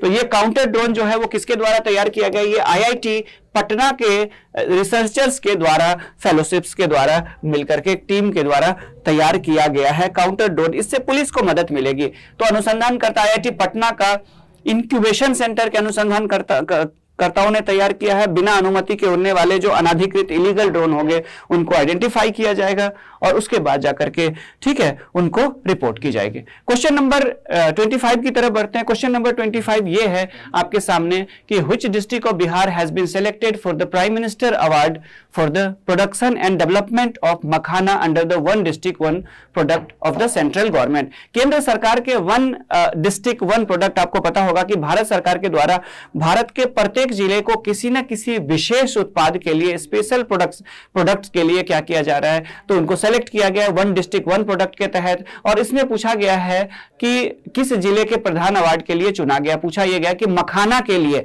तो मखाना के लिए आप लोग को बता दूं कि बिहार का जो दरभंगा जिला है, बिहार का दरभंगा जिला ने 4000 टन, ठीक है, 4000 टन सालाना मखान का उत्पादन करके रिकॉर्ड बनाया है। 28 कुंटल प्रति हेक्टेयर, पहले 16 कुंटल प्रति हेक्टेयर होता था, और उसकी प्रोडक्टिविटी बढ़कर के 28 क्विंटल पर हेक्टेयर हो चुकी है। रिकॉर्ड उत्पादन हो रहा है मखाना का। भारत में सबसे बड़ा उत्पादक जिला बनकर के उभरा है मखाना का। तो दरभंगा को सिलेक्ट किया गया वन डिस्ट्रिक्ट वन प्रोडक्ट के तहत मखाना उत्पादन के लिए प्रधानमंत्री अवार्ड दिया गया है। और वो किसको दिया गया है? बिहार के दरभंगा जिले को। ऐसे भी पता है आपको ये मिथिलांचल का क्षेत्र है, और मिथिला का जो क्षेत्र होता है वो पान और मखान के लिए न सिर्फ भारत बल्कि पूरे विश्व में यहाँ के जो मैथिल लोग हैं वो फेमस रहे। तो वन डिस्ट्रिक्ट वन प्रोडक्ट के तहत मखाना के उत्पादन एवं विकास के लिए दरभंगा जिले को प्रधानमंत्री अवार्ड के लिए चुना गया है। यहाँ पे टोटल 875 से ज्यादा तालाब है, जहां पे 4000 टन मखाना का उत्पादन होता है। और उसके बाद जाकर के अगर देख ली यहाँ पे, तो ये सारी की सारी यहाँ पे मखाना के अलग अलग स्वर्ण बैदेही, उसके बाद जाकर के सबौर मखाना वन जैसे मखाना के नए वैरायटी आने से एक तरह से क्रांति आ गई है। और पहले 16 कुंटल प्रति हेक्टेयर होता था और अब 28 कुंटल प्रति हेक्टेयर तक पहुंच चुका है मखाना का प्रोडक्शन। क्वेश्चन नंबर 26 की तरफ बढ़ते हैं। क्वेश्चन नंबर 26 है कि भारतीय पुरातत्व सर्वेक्षण यानी एएसआई ने राज्य के किस इलाके में एक तालाब में कुषाण काल के ईंटों के दीवारों के अवशेष ढूंढे हैं। The archaeological survey of India ASI has found the remains of brick wall of Kushan period in A tank in which areas of the state. Patna, Rajgir, गया और नालंदा। तो आपको पता होगा कि पटना में ही जो कुम्हरार का क्षेत्र है जहां पे मौर्यकालीन अवशेष मिले हैं, वहीं पे कुषाण काल। आपको पता होगा कि मौर्य काल के बाद जो मौर्योत्तर काल था, यानी कि पोस्ट मौर्यन जो एज था, उसमें क्या था, मौर्य काल के बाद जो मौर्योत्तर काल था यानी पोस्ट मौर्यन एज, उसी में कुषाण हुआ करते थे। तो कुछ एक तालाब पे खुदाई के दौरान यहाँ पे ईंट वगैरह सबसे बने हुए बहुत सारी चीजें मिली है, और इसका संबंध जो है वो मौर्योत्तर काल यानी कुषाण काल से जोड़ा जा रहा है। और ये भी पटना के कुम्हरार में ही मिला है। कुम्हरार वही जगह है, आप लोगों को पता होगा, जहां पे चंद्रगुप्त मौर्य का राजमहल जो है उनके पिलर्स प्राप्त हुए थे। ये देख लीजिए, ये सारे पिलर्स वहां पे रखे गए हैं, और इसी जगह से कुम्हरार से ही एक तालाब से मिला है कुषाण काल के साक्ष्य मिले हैं। यहाँ पे आर्कियोलॉजिकल सर्वे ऑफ इंडिया ने यहाँ पे ये अवशेष ढूंढे हैं, और कहा जा रहा है कि ये 2000 साल से भी पुराना हो सकता है। 375 ईस्वी तक का होगा, यानी कि ये मौर्योत्तर काल के ये सब के सब साक्ष्य होंगे। तो क्वेश्चन नंबर 27 आपके सामने है कि बिहार के किस जिले में देश के सबसे बड़े अनुमानित स्वर्ण भंडार की खोज की गई है। तो आप लोगों को पता होगा कि रिसेंटली बिहार गवर्नमेंट ने कॉमर्शियली इसको वो करने के लिए आगे की प्रोसेस बढ़ाने के लिए बिहार सरकार ने इस प्रक्रिया को आगे बढ़ा दिया है। बिहार में जमुई जिला में आपको पता होगा कि अनुमानित भंडार जो है वो भारत के कुल स्वर्ण भंडार का 44% बिहार में हो सकता है और जिसका अधिकांश भाग जो है वो बिहार के जमुई डिस्ट्रिक्ट में है। ठीक है, तो बिहार के जमुई डिस्ट्रिक्ट में क्वेश्चन यही है कि बिहार के किस जिले में देश के सबसे बड़े अनुमानित स्वर्ण भंडार की खोज की गई है। In which district of Bihar gold reserve estimated to be the largest in the country have been discovered. तो देश के सबसे बड़े जो स्वर्ण भंडार को डिस्कवर किया गया है वो जमुई में हो सकता है, ऐसा अनुमान है। और अब इसको चूंकि आपको पता है कि बिहार सरकार ने देश के सबसे बड़े स्वर्ण भंडार के खोज के लिए अनुमति देने का अब निर्णय लिया है। अनुमान क्या है? अनुमान है कि जमुई जिले में 37.6 टन खनिज युक्त अयस्क हो सकता है, जिसमें 222.88 मिलियन टन सोना मौजूद हो सकता है, ये अनुमान है। आगे क्वेश्चन नंबर 28 देख लीजिए, तो जमुई डिस्ट्रिक्ट होगा। क्वेश्चन नंबर 28 देख लीजिए क्या है। तो क्वेश्चन नंबर 28 है कि राष्ट्रीय बागवानी बोर्ड द्वारा जारी आंकड़ों के अनुसार बिहार वर्ष 2021-22 में किस राज्य को पछाड़कर मशरूम का सबसे बड़ा उत्पादक राज्य बन गया है। According to the data released by the national horticulture board, Bihar has become the largest producer of mushroom in the year 2021-22 by surpassing which state। ठीक है, तो बिहार ने महाराष्ट्र को पीछे कर दिया है। पिछले साल जो है वो महाराष्ट्र नंबर 1 मशरूम का उत्पादक राज्य हुआ करता था और बिहार ने मशरूम उत्पादन में महाराष्ट्र को पीछे करते हुए ये नया रिपोर्ट देख लीजिए। अब देश का राष्ट्रीय बागवानी बोर्ड ने ये रिपोर्ट जारी की है और नेशनल हॉर्टिकल्चर बोर्ड के द्वारा जारी ये रिपोर्ट 2021-22 की है और अब महाराष्ट्र को पीछे छोड़ने के बाद बिहार के बाद दूसरे स्थान पर है। तो मशरूम उत्पादन की दृष्टि से महाराष्ट्र जो है अब वो बिहार के बाद सेकंड पे आ गया है। बिहार अब नंबर 1 मशरूम उत्पादक राज्य बन चुका है। क्वेश्चन नंबर 29 आप लोगों के सामने है कि क्वेश्चन नंबर 29 है कि एमएसएमई सेक्टर सूक्ष्म लघु एवं मध्यम उद्यम के प्रोत्साहन और विकास के लिए बिहार को देश में कौन सा स्थान मिला है। What place has Bihar got in the country for the promotion and development of the MSME sector, micro small and medium enterprises. प्रथम, द्वितीय, तृतीय, चतुर्थ, यानी एमएसएमई सेक्टर को प्रमोट करने में बिहार को कौन सा स्थान प्राप्त हुआ है, ये क्वेश्चन पूछा गया है क्वेश्चन नंबर 29। तो क्वेश्चन नंबर 29 है कि बिहार सेकंड पोजीशन पे है एमएसएमई को प्रमोट करने के मामले में। बिहार इसका आंसर होगा बी, यानी बिहार सेकंड स्थान पर है। और फर्स्ट स्थान की बात करें, फर्स्ट प्लेस की बात करें तो फर्स्ट प्लेस जो है वो है ओडिशा। ठीक है, फर्स्ट प्लेस पे कौन है? तो फर्स्ट प्लेस पे है ओडिशा। और ये जो है बेसिकली एमएसएमई अवार्ड जो है वो 30 जून 2022 को दिल्ली में प्रधानमंत्री श्री नरेंद्र मोदी जी के द्वारा प्रदान किया गया, जिसमें ओडिशा पहले स्थान पर और बिहार दूसरे स्थान पर रहा। क्वेश्चन नंबर 30 आप लोगों के सामने है कि बिहार में वेटलैंड वेल्थ कार्ड बनाने के लिए कुल कितने आर्द्र भूमियों का चयन किया गया है। How many total wetland have been selected for making wetland health card.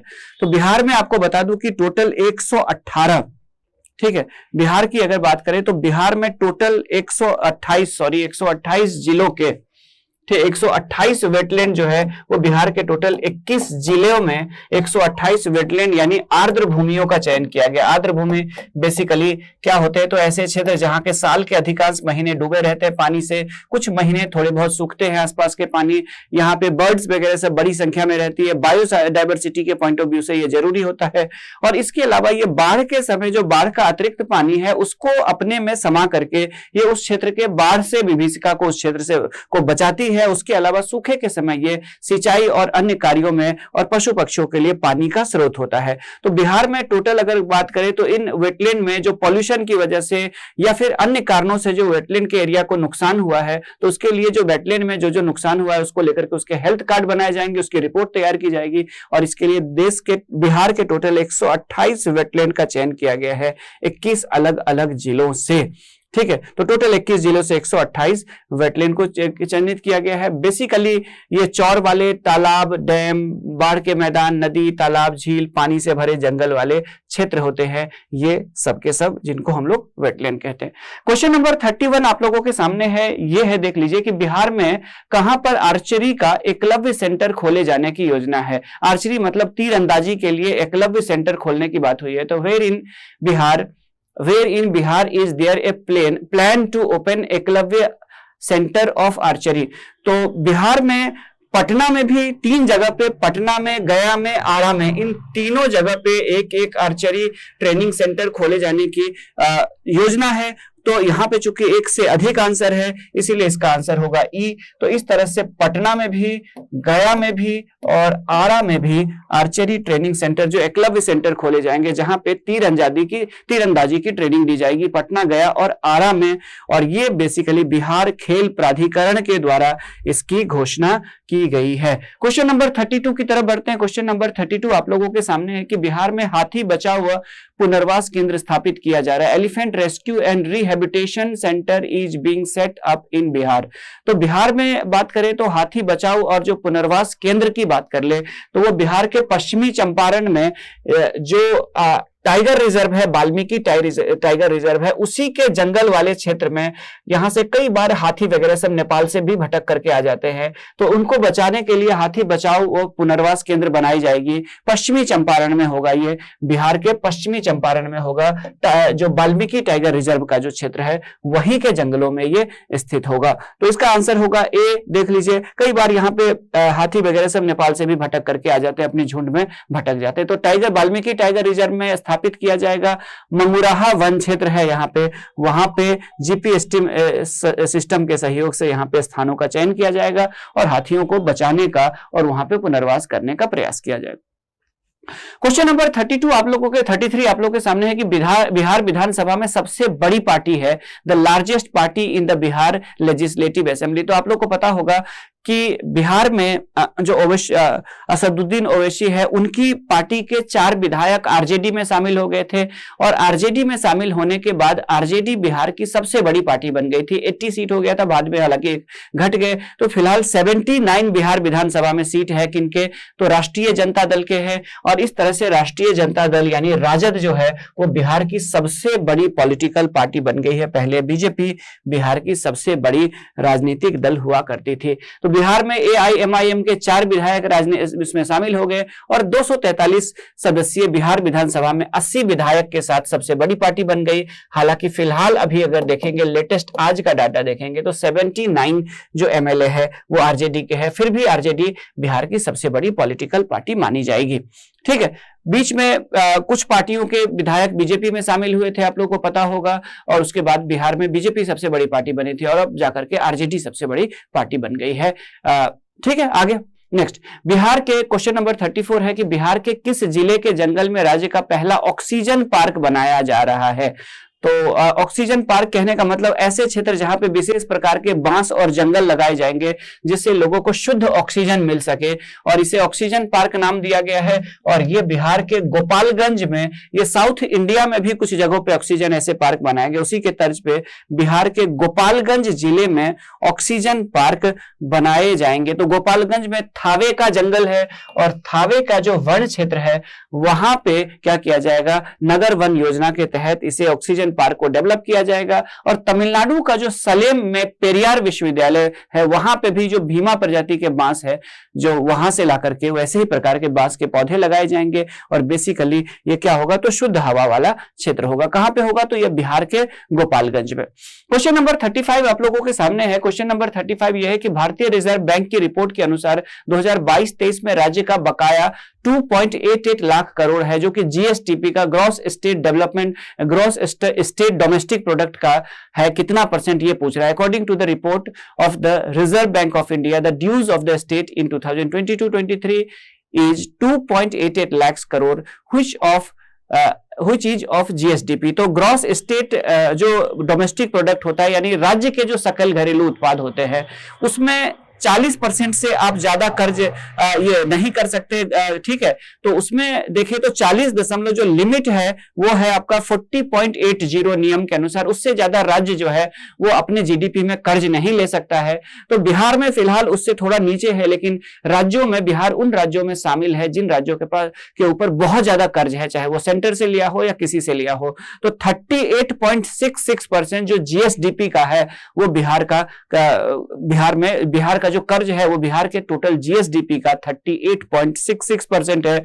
तो इसका आंसर क्या होगा? इसका आंसर होगा सी। हालांकि फिलहाल 40% का जो लिमिट है, 40 पॉइंट जो लिमिट अभी है वो है 40.80, उससे हालांकि अभी कम है। तो ये आरबीआई के रिपोर्ट के अनुसार बिहार जो है वो भारत के टॉप 10 ऐसे राज्यों में है जिसके ऊपर कर्ज का बोझ बहुत ज्यादा है, ठीक है। टोटल जीएसडीपी का 38.66%। आगे बढ़ते क्वेश्चन नंबर 36 आप लोगों के सामने है कि बिहार में हर खेत में सिंचाई का पानी से संबंधित परियोजनाओं को कब तक पूरा करने का लक्ष्य निर्धारित किया गया। आप लोगों को पता होगा कि 7 निश्चय 2 में भी सिंचाई को लेकर के मुख्यमंत्री जी ने बात की है, नीतीश कुमार जी ने। तो अभी हाल ही में उन्होंने निर्देश दिए थे, पूछा यह गया कि till when the target has been fixed to complete all water related projects of irrigation in every farm in Bihar. तो बिहार के प्रत्येक खेतों तक सिंचाई के पानी को पहुंचाने का जो लक्ष्य है वो मुख्यमंत्री जी ने संबंधित विभागों को निर्देश दिया है। 2025 तक बिहार के सभी खेतों में किसी न किसी सोर्स से सिंचाई का पानी पहुंचाने का लक्ष्य निर्धारित किया गया है बिहार सरकार के द्वारा। इससे संबंधित मुख्यमंत्री जी ने निर्देश दिए हैं और जैसा कि मैंने कहा कि 7 निश्चय 2 में भी इसको शामिल किया गया है, हर खेत तक सिंचाई के जल को शामिल किया गया, लक्ष्य को शामिल किया गया 7 निश्चय के तहत भी। तो क्वेश्चन नंबर 30 है, तो 2025 तक हर खेत में पानी पहुंच जाएगी। उसके बाद क्वेश्चन नंबर 37 है कि नीति आयोग की इंडिया इनोवेशन इंडेक्स 2021 प्रमुख राज्यों की श्रेणी में बिहार को कौन सा स्थान मिला है। तो नीति आयोग के द्वारा जो इनोवेशन इंडेक्स जारी की जाती है, एक मिनट,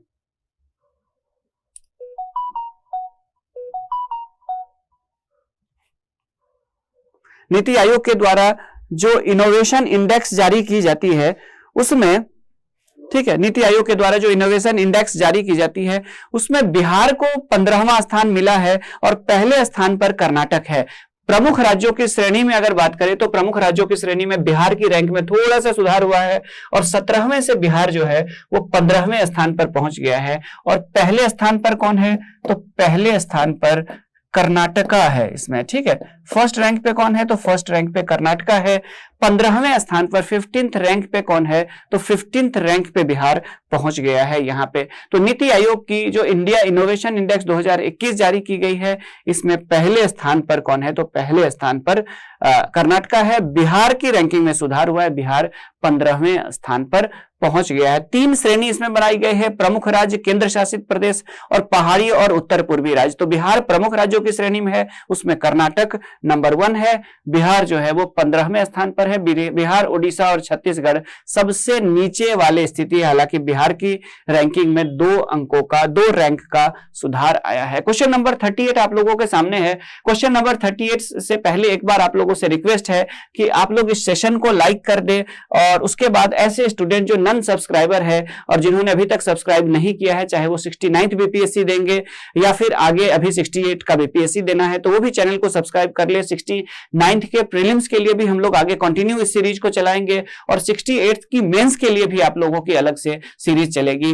तो आप लोग लाइक कर दे और चैनल को आप लोग सब्सक्राइब भी कर ले, वीडियो को भी लाइक कर ले। और ऐसे स्टूडेंट जिनको रेगुलर पीडीएफ भी चाहिए इन कंटेंट का जो क्लासेस होती है, तो वो चाहे तो JH एजुकेशन नाम से हमारा टेलीग्राम चैनल भी है, JH एजुकेशन 1 करके टेलीग्राम चैनल है, उसको भी ज्वाइन कर ले, जहां पर रेगुलर पीडीएफ शेयर होती है। ये भी पीडीएफ क्लास के बाद अभी शेयर कर दी जाएगी, तो जरूर जुड़ जाए। क्वेश्चन नंबर 38 आप लोगों के सामने ये है, देख लीजिए कि क्वेश्चन नंबर 38 है कि वर्ष 2015 में पेरिस समझौता परियोजना के तहत देश के 4 राज्यों हरियाणा, गुजरात, केरल एवं बिहार में जलवायु परिवर्तन प्रयोगशाला की स्थापना करने की योजना थी। इस योजना के तहत 2022 में बिहार में कहां पर यह प्रयोगशाला स्थापित की गई है? तो 2015 में पेरिस में यह समझौता हुआ था और उसके तहत हरियाणा, गुजरात, केरल और बिहार 4 राज्यों में COP उस समय 21 था या 23 था, मुझे एग्जैक्ट ध्यान नहीं आ रहा है। तो कोप के तहत ही पेरिस में 2015 में यह समझौता हुआ था।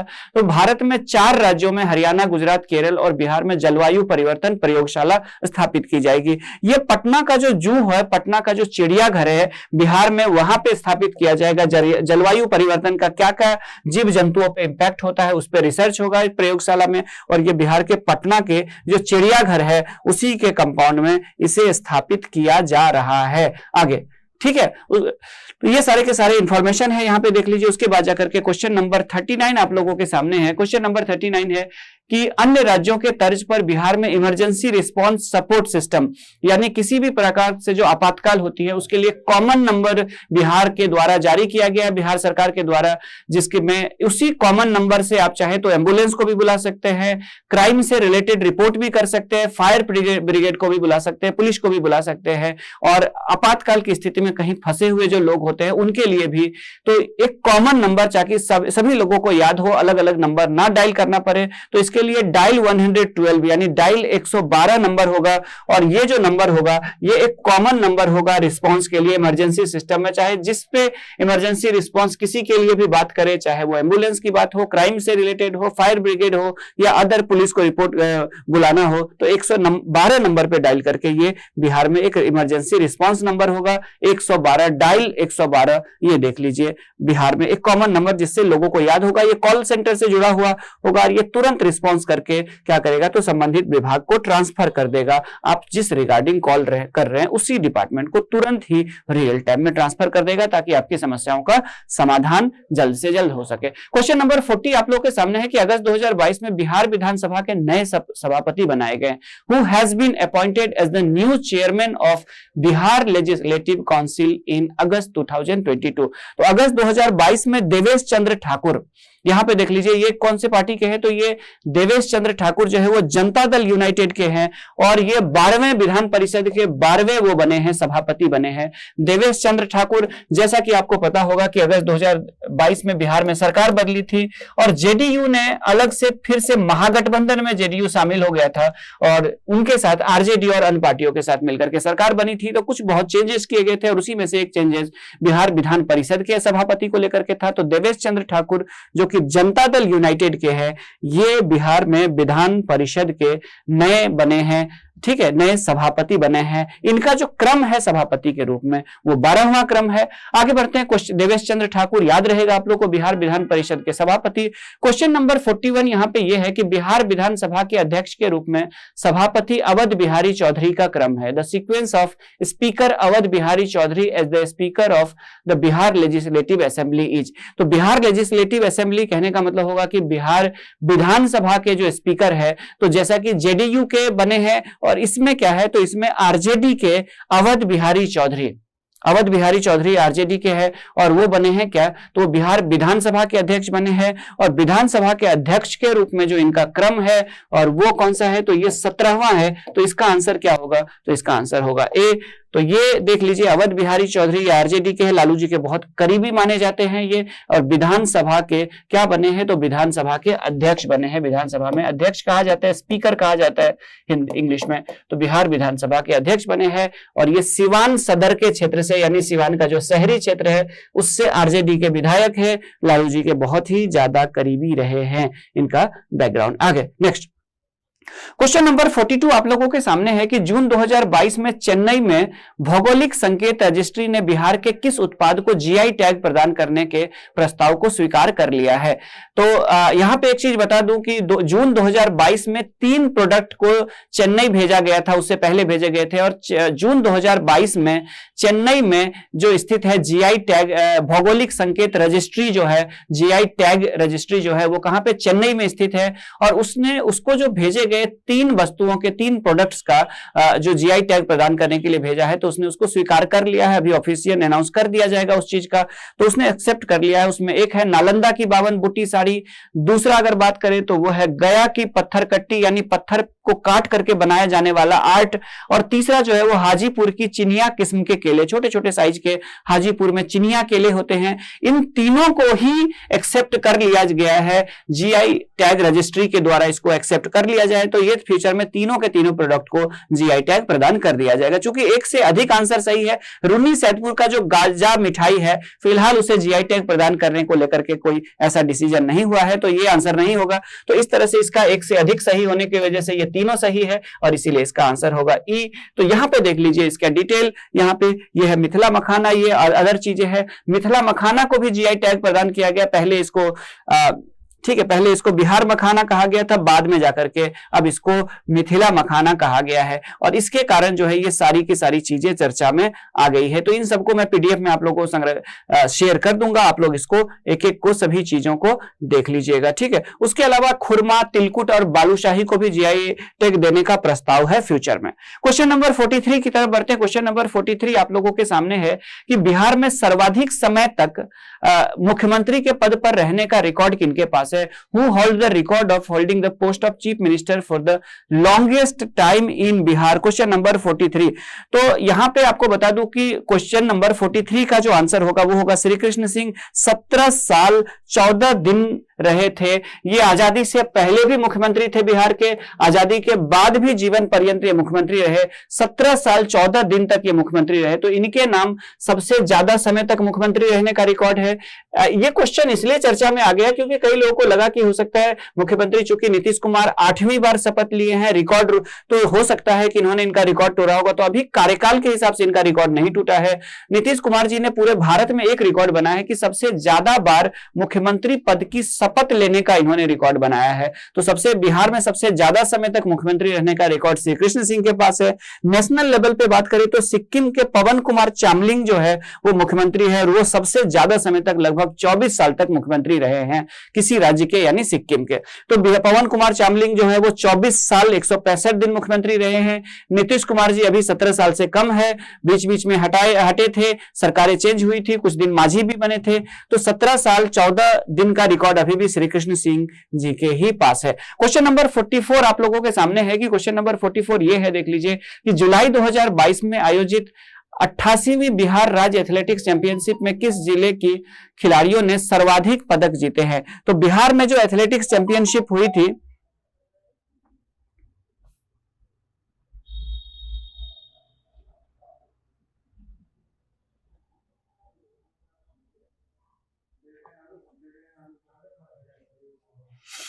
ठीक है, जुलाई 2022 में आयोजित 88वीं बिहार राज्य एथलेटिक्स चैंपियनशिप में किस जिले की खिलाड़ी, किसे थोड़ा सा स्पेलिंग मिस्टेक है उसको ठीक कर ले, खिलाड़ियों ने सर्वाधिक पदक जीते हैं? क्वेश्चन नंबर 44 है रोहतास। इसमें जो इसका जो आंसर होगा रोहतास होगा। रोहतास ने 14 स्वर्ण पदक के अलावा कई सारे कांस्य भी जीते थे और रजत पदक भी जीते थे। तो क्वेश्चन नंबर 44 का आंसर जो है वो है 44 का आंसर है बी और इस तरह से रोहतास जो है वो बी होगा इसका आंसर। ये देख लीजिए यहाँ पे रोहतास ने सबसे ज्यादा पदक जीते थे। इसका आयोजन जो है वो पटना में हुआ था। बिहार राज्य जूनियर एवं सीनियर एथलेटिक्स चैंपियनशिप हुई थी और जूनियर वाले में रोहतास ने जीता था सबसे ज्यादा मेडल, 14 स्वर्ण, 13 रजत और 17 कांस्य पदक जीते थे। ठीक है, उसके बाद क्वेश्चन नंबर 45 आप लोगों के सामने है। क्वेश्चन नंबर 45 है कि बिहार में हो रही जाति आधारित जनगणना में सभी जिलों में कुल कितने जातियों को गिना जाएगा? How many total cast will be counted in all the district in the caste based census being held in Bihar? तो जैसा कि पता है कि बिहार के सभी प्रमुख नेताओं के द्वारा जो दो बड़ी पार्टियां, राजनीतिक पार्टियां जिसमें से आरजेडी और जेडीयू, दोनों ने केंद्र से ये मांग की थी बैठक करके मिल करके कि बिहार में जातियों की अलग से भी जनगणना होनी चाहिए और अंत में केंद्र ने उस मांग को स्वीकार कर लिया है। और डिफरेंट जो कलेक्ट्रेट के पास जो डेटा है, जो आंकड़े हैं अलग अलग कलेक्ट्रेट के पास, उनसे जुटा करके ये जो आंकड़े मिले उससे पता चला है कि बिहार में टोटल 204 जातियां हैं। जनरल, एससी, एसटी, ओबीसी, बीसी1, बीसी2 इन सभी को मिलाते हुए टोटल 204 जातियां बिहार में है और इन 204 जातियों के को अलग अलग लिस्ट बनाई जाएगी और उनकी जनगणना भी की जाएगी। तो बिहार में 204 जातियों को गना जाएगा कास्ट बेस्ड सेंसस यानी जाति आधारित जनगणना के तहत। इसको लेकर के सारा निर्णय ले लिया जा चुका है और यह प्रक्रिया जो है वो शुरू भी हो चुकी है और ऐप के माध्यम से ये डिजिटल रूप से ये सारी की सारी गणना इस बार की जाने वाली है। आगे क्वेश्चन नंबर 46। तो क्वेश्चन नंबर 46 ये है कि बिहार के किस कॉलेज में स्थित 106 साल पुराने एवं खगोलीय वेधशाला को यूनेस्को की विश्व धरोहर वेधशाला की सूची में जोड़ा गया है? A 106 year old astronomical observatory located in which college of Bihar has been added to the list of UNESCO world heritage और ऑब्जर्वेशन। तो यूनेस्को के जो वर्ल्ड हेरिटेज और ऑब्जर्वेशन के तहत अगर बात करें तो बिहार में लंगट सिंह कॉलेज है, एलएस कॉलेज है, कहां पे? तो ये है मुजफ्फरपुर में, आप लोगों को पता होगा। तो मुजफ्फरपुर के लंगट सिंह कॉलेज यानी एलएस कॉलेज में 106 साल पुराना एक ऑब्जर्वेटरी है, एक वेधशाला है जो कि अंतरिक्ष के चीजों के बारे में उस जमाने में अध्ययन के लिए 106 साल पहले बनाई गई थी और उसी को क्या किया गया है? तो उसी को यूनेस्को के द्वारा, ठीक है, 106 साल जो पुरानी इसको वेधशाला को यूनेस्को ने विश्व धरोहर वेधशाला यानी कि वर्ल्ड हेरिटेज ऑब्जर्वेटरी के रूप में लिस्ट में शामिल किया गया है। लंगट सिंह कॉलेज में ये ऑब्जर्वेटरी है। Langat Singh college, LS college बहुत फेमस है उस क्षेत्र में, आप लोगों को पता होगा, बिहार में मुजफ्फरपुर में। क्वेश्चन नंबर 47 आप लोगों के सामने है कि राष्ट्रीय शिक्षक सम्मान 2022 के लिए बिहार से किस शिक्षक का चयन किया गया है? ठीक है, तो 2022 के लिए which teacher for Bihar has been selected for the National Teacher Award 2022। तो 2022 में बिहार के दो टीचर का सिलेक्ट किया गया था, एक सौरभ सुमन और एक निशी कुमारी। सौरभ सुमन सुपौल के हैं और निशी कुमारी की बात करें तो ये पटना स्कूल में है। तो सौरभ सुमन और निशी कुमारी इन दोनों को सिलेक्ट किया गया था और इसीलिए इसका आंसर क्या होगा? इसका आंसर होगा ई, यानी एक से अधिक आंसर यहां पे सही है। तो 47 का ये डिटेल देख लीजिए, नेशनल अवार्ड्स टू टीचर्स जो कि 2022 के लिए, इसके लिए बिहार से दो शिक्षकों का चयन किया गया, सौरभ सुमन और निशी कुमारी। सौरभ सुमन की बात करें तो ललित नारायण लक्ष्मी नारायण प्रोजेक्ट बालिका उच्च विद्यालय सुपौल में शिक्षक है और निशी कुमारी की बात करें तो ये हायर सेकेंडरी खुसरूपुर पटना में टीचर है। आगे बढ़ते हैं, क्वेश्चन नंबर 48 आप लोगों के सामने है। तो एक बार मैं फिर से रिपीट कर दूं, कौन किनका किनका? तो सौरभ सुमन और निशी कुमारी दो टीचरों को 2022 में सेलेक्ट किया गया है। आगे उसके बाद जाकर के दिल्ली में हुए 37वें स्टेट शूटिंग चैंपियनशिप में बिहार के लिए 10 मीटर एयर पिस्टल में गोल्ड मेडल जीतने वाली शशि पांडे का संबंध किस जिले से है? Shashi Pandey who won gold medal in 10 metre air pistol for Bihar in the 37 state shooting championship held in Delhi belong to which district? तो यहां पे आप लोग को बता दूं कि दिल्ली में जो राष्ट्रीय चैंपियनशिप हुई थी, स्टेट चैंपियनशिप हुई थी राज्यों को लेकर के, तो उसमें बिहार के ठीक है, बिहार के गोपालगंज जिले की है, गोपालगंज जिले की है, इसका नाम है शशि पांडे। ये दिल्ली यूनिवर्सिटी में पढ़ाई की है, दिल्ली यूनिवर्सिटी की छात्रा भी रही है। तो शशि पांडे जो कि गोपालगंज के है वो गोल्ड जीती है यहाँ पे, कहां पे? तो मेडल जीती है 10 मीटर एयर में गोल्ड मेडल एयर पिस्टल में, 10 मीटर एयर पिस्टल में, जो कि दिल्ली में स्टेट लेवल की चैंपियनशिप हुई थी। तो गोपालगंज की है शशि पांडे और ये दिल्ली विश्वविद्यालय की छात्रा भी रही है। तो शशि पांडे दिल्ली में हुई थी 37th स्टेट शूटिंग चैंपियनशिप और यहीं पे जीता है। ये एनसीसी से भी जुड़ी हुई है और यहीं पे इनको इंटरेस्ट जागा था निशानेबाजी को लेकर के और अब ये नेशनल लेवल पे खेल रही है, अपने राज्य का, बिहार का प्रतिनिधित्व कर रही है। आगे बढ़ते हैं, क्वेश्चन नंबर 49 आप लोगों के सामने है कि बिहार का कौन सा डेयरी CAS यानी कंफर्मिटी असेसमेंट स्कीम मार्क पाने वाला देश का पहला डेयरी बन गया? तो कंफर्मिटी असेसमेंट स्कीम के लिए डेयरी सब अप्लाई करते हैं और जिसके सबसे शुद्ध प्रोडक्ट होते हैं उस डेयरी को इस कैटेगरी में मार्क दिया जाता है। जैसे अलग अलग चीजों के लिए मार्किंग की जाती है, जैसे ISI मार्का या अन्य मार्का होते हैं, उसी तरह से डेयरियों को भी एक मार्का देने की शुरुआत की गई है और इस मार्क को कहा जाएगा CS मार्क, CAS। और इसके लिए देश के बड़े बड़े सभी डेयरियों ने अप्लाई किए थे और इसमें जो नालंदा डेयरी है बिहार का, उसको पहला डेयरी ऐसा होगा बिहार का जिसको conformity assessment scheme, Nalanda dairy आप लोगों को पता होगा, सुधा के ही अलग अलग डेयरी है, ये बरौनी, नालंदा, पटना वाले, समस्तीपुर वाले, तो उसी में से जो नालंदा डेयरी है उसको CAS मार्क मिला है, यानी इसके क्वालिटी प्रोडक्ट को ध्यान में, इसकी शुद्धता को ध्यान में रखते हुए। तो नालंदा डेयरी बिहार शरीफ में है, ये देख लीजिए आप लोग। आगे नेक्स्ट, तो नालंदा जिला मुख्यालय में बिहार शरीफ में स्थित है ये नालंदा जिला नालंदा डेयरी, ठीक है, और इसको CSS के तहत क्या मिला है, मार्क मिला है, CS मार्क मिलने वाला ये भारत का पहला डेयरी बन गया है। मिल्क की क्वालिटी को लेकर के, गुणवत्ता को लेकर के ये दिया गया है। कई सारे डेयरियों ने अप्लाई किया था, हालांकि नालंदा डेयरी को पहला ऐसा डेयरी बन गया जिसको CAS मार्क मिला है। क्वेश्चन नंबर 50 आप लोगों के सामने है कि मुख्यमंत्री ग्रामीण और सौर स्ट्रीट लाइट योजना को संपूर्ण बिहार राज्य में लागू किए जाने की तिथि है। The date of implementation of chief minister rural solar street light scheme in the entire state of Bihar is. तो बिहार के पूरे राज्यों में बात ये आपको बता दूं कि सितंबर 2022 में, ठीक है, सितंबर 2022 में 15 सितंबर 2022 को मुख्यमंत्री सौर स्ट्रीट लाइट योजना की शुरुआत की गई थी मुख्यमंत्री जी के द्वारा। और बिहार सरकार की यह योजना है कि 14 अप्रैल 2023 तक बिहार के सभी जिलों में लागू कर दिया जाएगा। और इसके तहत देख लीजिए सभी वार्डों में सोलर लाइट लगाए जाएंगे। 15 सितंबर 2022 को मुख्यमंत्री श्री नीतीश कुमार जी ने इसकी शुरुआत की थी, ग्रामीण सोलर स्ट्रीट लाइट योजना की शुरुआत की थी। 14 अप्रैल 2023 तक इसे लागू कर दिया जाएगा। उसके बाद जाकर के टोटल 11,000 वार्ड को रोशन किया जाएगा। कम से कम एक वार्ड में 10 सोलर लाइट लगाए जाने की, सोलर स्ट्रीट लाइट लगाए जाने की व्यवस्था की जाएगी। क्वेश्चन नंबर 51 आप लोगों के सामने है कि पद्मश्री पुरस्कार से सम्मानित रामचंद्र मांझी का 7 सितंबर 2022 को पटना में निधन हो गया। ये प्रसिद्ध थे। Padma Shri award D Ramchandra Manjhi passed away on September 7, 2022 in Patna. He was famous for स्वतंत्रता सेनानी, गणितज्ञ, समाज सेवी और लोक कलाकार। तो आप लोगों को बता दूं कि ये नर्तक और लोक कलाकार थे, स्थानीय लोक कलाकार थे और नृत्य करते थे और फेमस थे।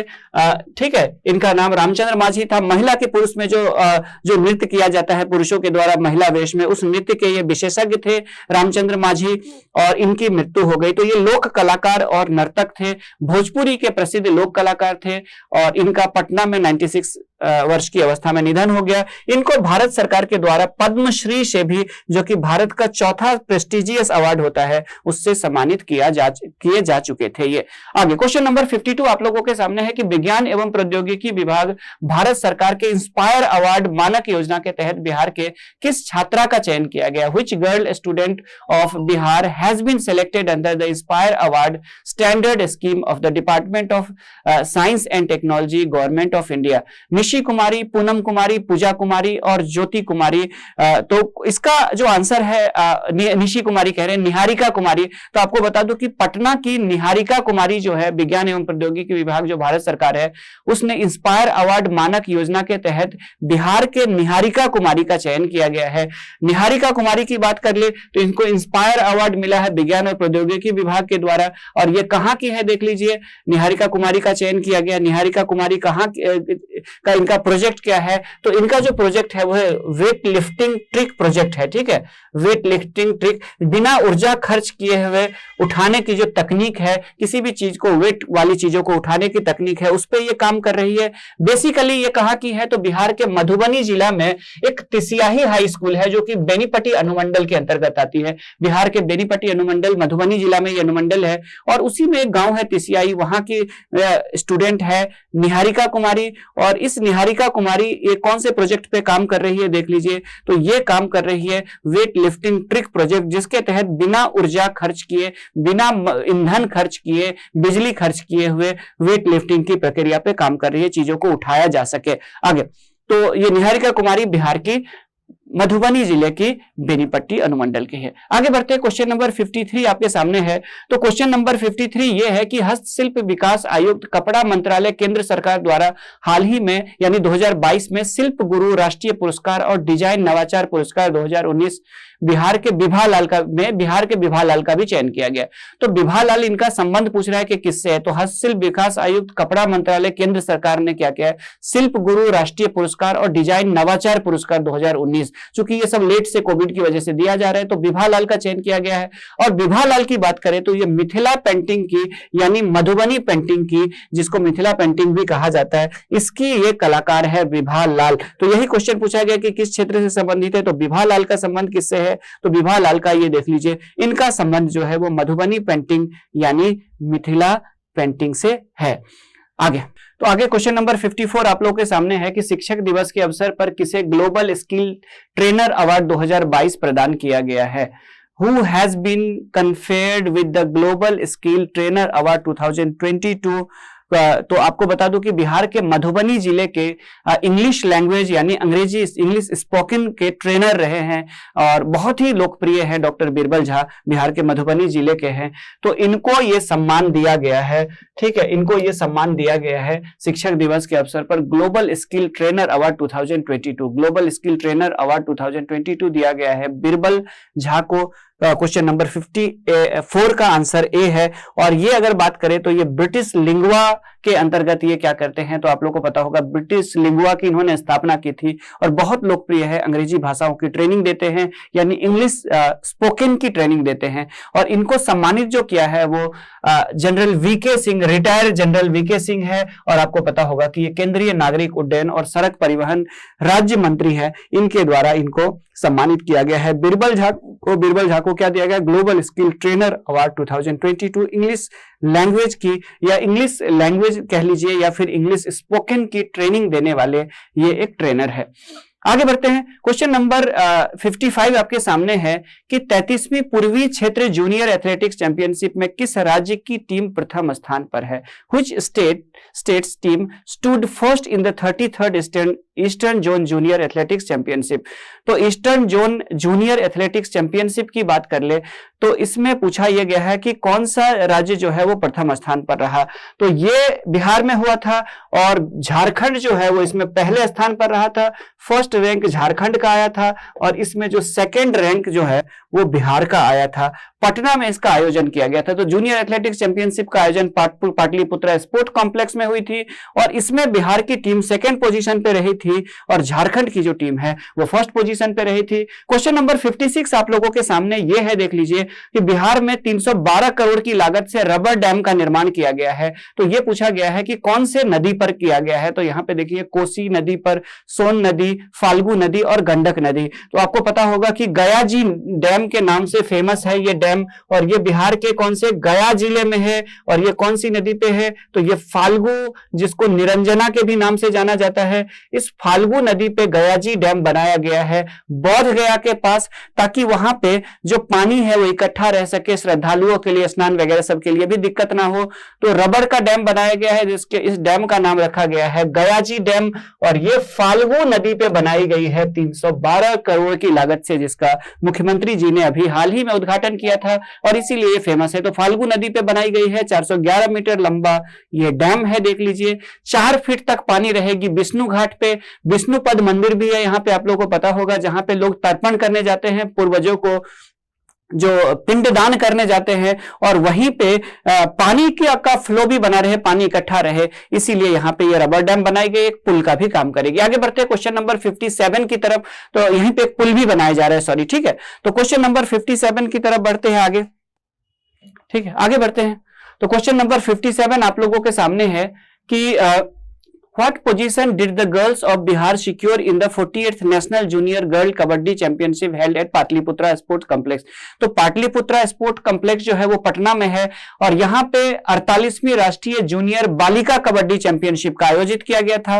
तो पिछले बार का ही जो विजेता है हरियाणा, वो बालिका वर्ग में टॉप पे रही है और बिहार जो है वो बिहार भी पिछले साल सेकंड पोजीशन पे था, तो इस बार भी बिहार सेकंड आया है। तो फर्स्ट पोजीशन पे हरियाणा है और सेकंड पोजीशन पे बिहार है। किसमें? तो 48वीं राष्ट्रीय जूनियर बालिका कबड्डी चैंपियनशिप में बिहार सेकंड पोजीशन पे रहा है और फर्स्ट पोजीशन पे पिछले बार भी हरियाणा था और इस बार भी फर्स्ट पोजीशन पे हरियाणा है। क्वेश्चन नंबर 58 आप लोगों के सामने यह है कि ग्रीन रेलवे स्टेशन परियोजना के तहत बिहार के किस रेलवे स्टेशन को सिल्वर ग्रेड प्रदान किया गया? Under the green railway station project which railway station of Bihar has been awarded silver grade?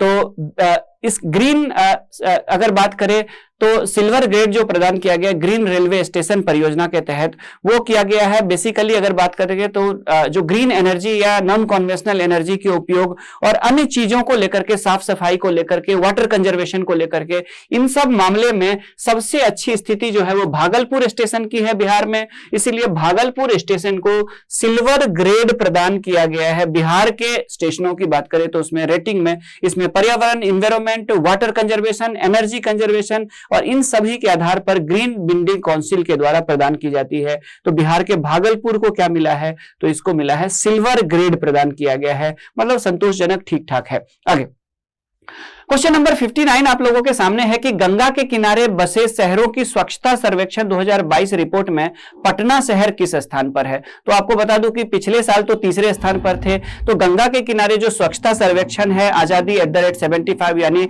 हम लोग आजादी के जो अमृत उत्सव मना रहे उसके उपलक्ष्य में जो ये सर्वे हुए थे, उस सर्वे में गंगा के शहरों के किनारे के शहरों की लिस्ट में नंबर 1 शहर जो है वो चुना गया। हरिद्वार को पटना की रैंकिंग गिरी है और पटना की रैंकिंग जो है वो गिर करके आ गई है 9वें स्थान पर। हालांकि पिछले बार तीसरे स्थान पर था, एकदम से नीचे गिर करके पटना जो है वो 9th रैंकिंग पे आ गई है। स्वच्छता सर्वेक्षण गंगा के किनारे बसे शहरों की गंगा सिटी जो सर्वेक्षण है इस कैटेगरी में 2022 में पटना 9वें स्थान पर आ गया, हरिद्वार पहले स्थान पर है। तो गंगा के किनारे बसे शहरों की स्वच्छता रैंकिंग जारी की गई थी और 70 अंकों के साथ हरिद्वार को 100 में 70 मिले हैं, तो हरिद्वार टॉप पे है। 54 अंक मिला है पटना को और पटना जो है वो 9th पोजीशन पे यानी 9वें रैंक पे खिसक गया है। इससे पहले पिछले साल तीसरे पोजीशन पे था।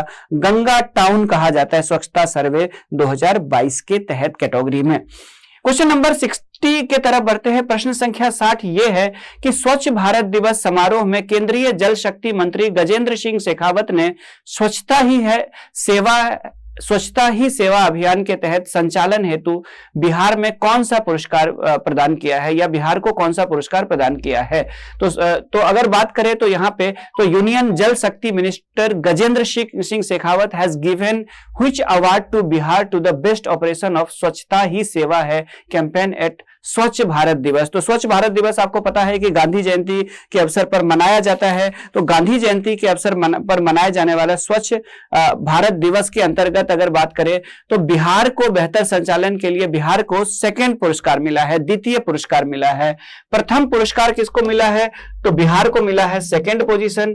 प्रथम पुरस्कार मिला है किसको, तो प्रथम पुरस्कार मिला है कर्नाटका को। ठीक है, तो कर्नाटक को प्रथम पुरस्कार मिला है, बिहार को जो है वो इसमें सेकंड पोजीशन दी गई है। तो गांधी जयंती के अवसर पर इसका आयोजन किया गया था दिल्ली में और उसके बाद जाकर के जो जल शक्ति मंत्री है गजेंद्र सिंह शेखावत उनके द्वारा ठीक है प्रथम पुरस्कार जो कर्नाटक को दिया गया, बिहार को दूसरा अवार्ड मिला है। और उसके बाद बेसिकली बिहार में 7 निश्चय के तहत भी आपको पता होगा स्वच्छ गांव समृद्ध गांव जैसे कैंपेन चलाए जा रहे हैं मुख्यमंत्री नीतीश जी के द्वारा जो 7 निश्चय 2.0 है उसके तहत। आगे बढ़ते हैं क्वेश्चन नंबर 61। तो भारतीय रिजर्व बैंक और केंद्रीय वित्त मंत्रालय द्वारा चलाए जा रहे पायलट प्रोजेक्ट के तहत 11 अक्टूबर 2022 को बिहार का कौन सा जिला 100% डिजिटल बैंकिंग वाला जिला बन गया है।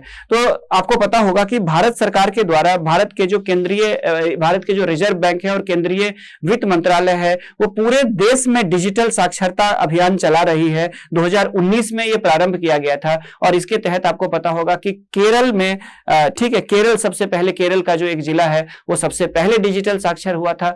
बिहार की बात करें तो बिहार का जहानाबाद डिस्ट्रिक्ट जो है वो 2022 में 100% डिजिटल साक्षर वाला जिला बन गया। ठीक है, तो बिहार का कौन सा जिला 100% डिजिटल बैंकिंग जिला जो बन गया। डिजिटल बैंकिंग कहने का मतलब ये होगा, सॉरी डिजिटल साक्षर कह रहे हैं, डिजिटल बैंकिंग का मतलब ये होगा कि यहाँ के जितने भी खाता धारक है वो सबके सब कोई ना कोई डिजिटल माध्यम का उपयोग कर रहे हैं बैंकिंग सिस्टम में। इसके तहत जो कैंपेन चला करके जहानाबाद को 100% डिजिटल बैंकिंग डिस्ट्रिक्ट घोषित किया गया है और ये केंद्रीय वित्त मंत्रालय और रिजर्व बैंक का एक कैंपेन है। और उसके तहत अगर आप देखेंगे यहाँ पे तो ये 2019 में शुरू किया गया था और इसके तहत अगर देखेंगे तो बिहार का जहानाबाद डिस्ट्रिक्ट जो है वो बिहार का पहला डिस्ट्रिक्ट बन गया है 100% डिजिटल बैंकिंग डिस्ट्रिक्ट। आगे बढ़ते हैं क्वेश्चन नंबर 62 आप लोगों के सामने है। क्वेश्चन नंबर 62 है कि अंतरराष्ट्रीय संगठन नाइट फ्रैंक इंडिया द्वारा जारी India warehousing market report 2022 में वेयर हाउसिंग यानी गोदाम उपलब्धता के मामले में पटना का क्या स्थान है।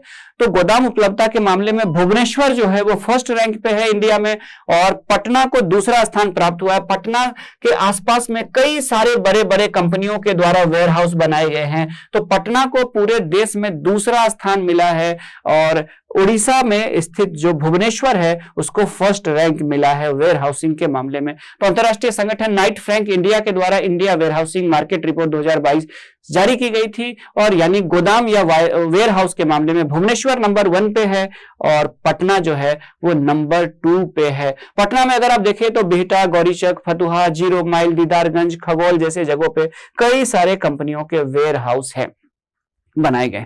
क्वेश्चन नंबर 63 आप लोगों के सामने है कि देश का प्रथम पशु विज्ञान विश्वविद्यालय स्थापित किया जा रहा है।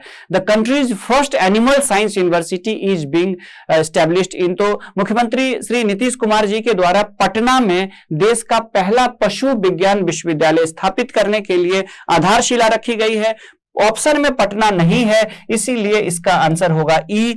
और बिहार में कहां पे होगी? तो बिहार में इसकी आधारशिला जो है, इसकी फाउंडेशन स्टोन है, वो रखी गई है कहां पे? तो वो पटना में। तो क्वेश्चन नंबर 3 का 63 का जो आंसर होगा वो होगा पटना। और यहां पे क्या हो रही है? तो यहां पे फाउंडेशन स्टोन डाली गई है फर्स्ट किसकी? तो यहां पे फर्स्ट एनिमल साइंस कॉलेज की आधारशिला रखी गई है। पशु विज्ञान विश्व एनिमल साइंस यूनिवर्सिटी की, सॉरी, ठीक है, यूनिवर्सिटी की आधारशिला रखी गई है। 6 मई 2022 को यह आधारशिला रखी गई थी। और देश में अपने आप प्रकार का इस प्रकार का पशु विज्ञान विश्वविद्यालय अलग होता है। आप लोग को बता दूं, पशु चिकित्सा विज्ञान अलग होता है। तो ये पशु विज्ञान विश्वविद्यालय होगा। पशु चिकित्सा विज्ञान जो होती है उसको वेटनरी कहा जाता है साइंस, ठीक है। तो ये पशु चिकित्सा विज्ञान ने पशु विज्ञान विश्वविद्यालय की बात है, और ये अपने आप में अपने प्रकार का प्रथम विश्वविद्यालय होगा पूरे भारत में।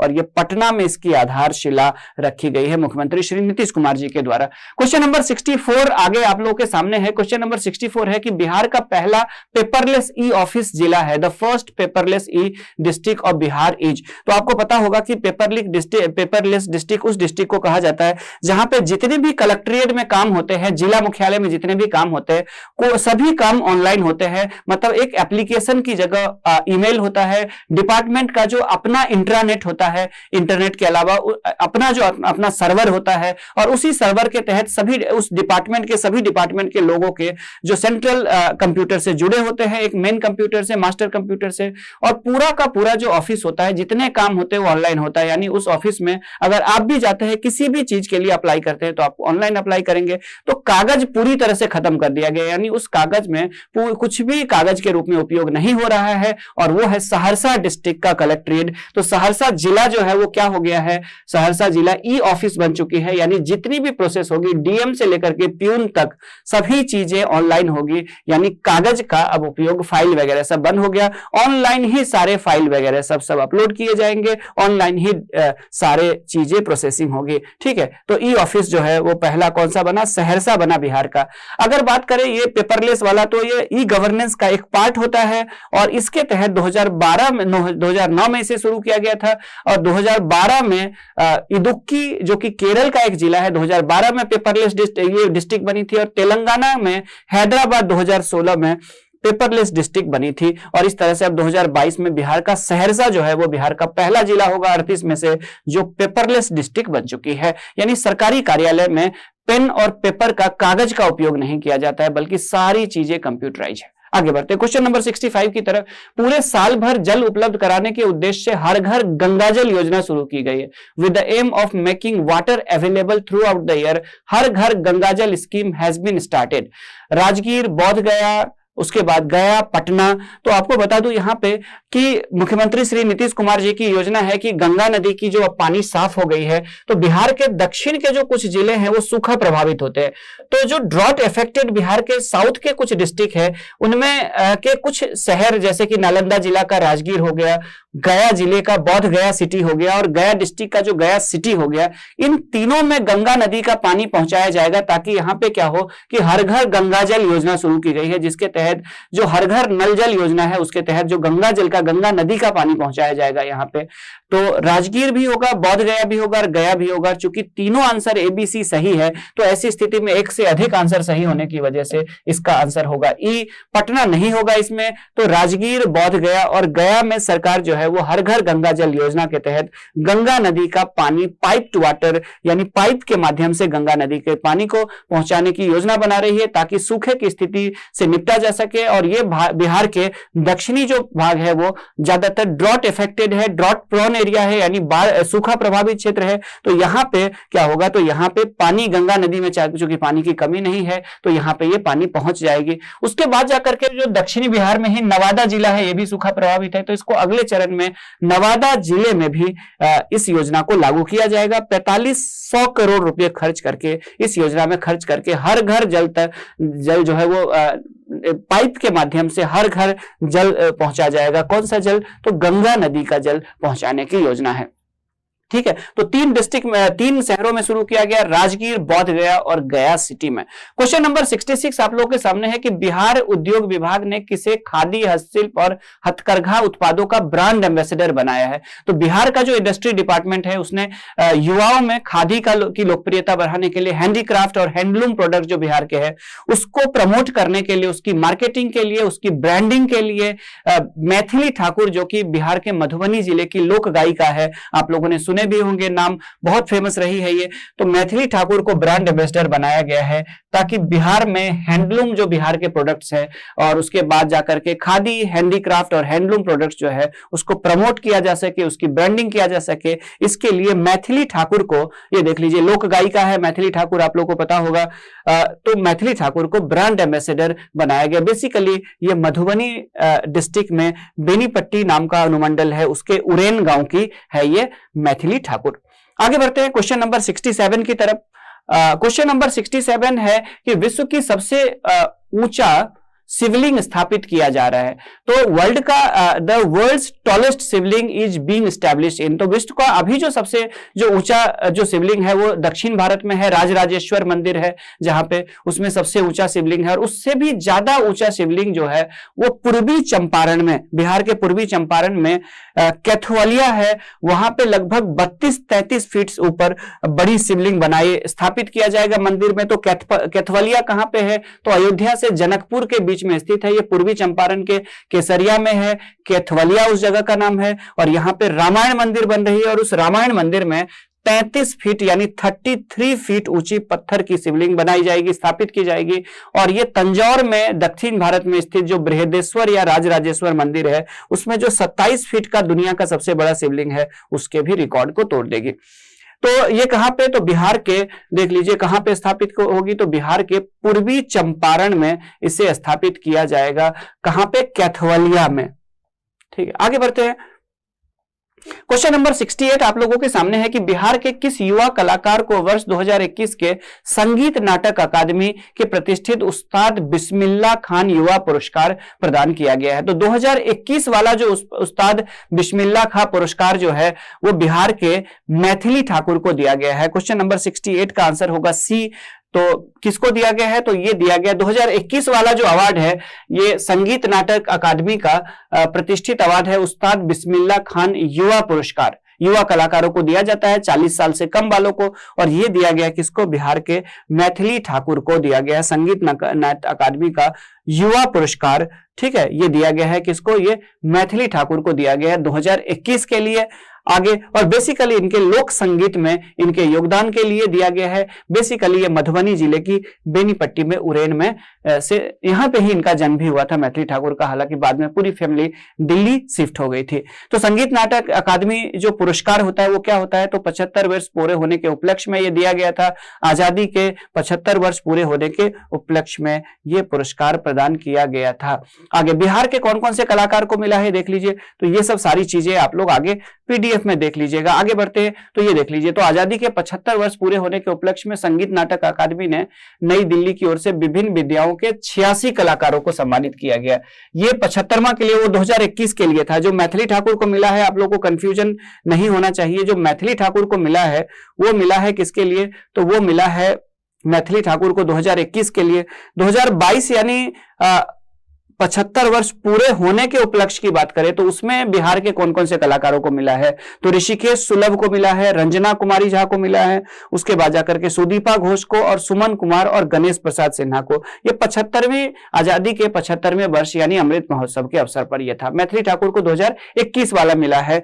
दोनों अवार्ड पीछे चल रहे, पहला वाला इसलिए पीछे चल रहा था क्योंकि कोविड की वजह से, ठीक है। उसके बाद क्वेश्चन नंबर 69 आप लोगों के सामने है कि आजादी के 75 वर्ष पूरे होने के, ये तो खैर कर लिया था आप लोगों ने क्वेश्चन नंबर 69। अब आगे बढ़ते हैं, ठीक है।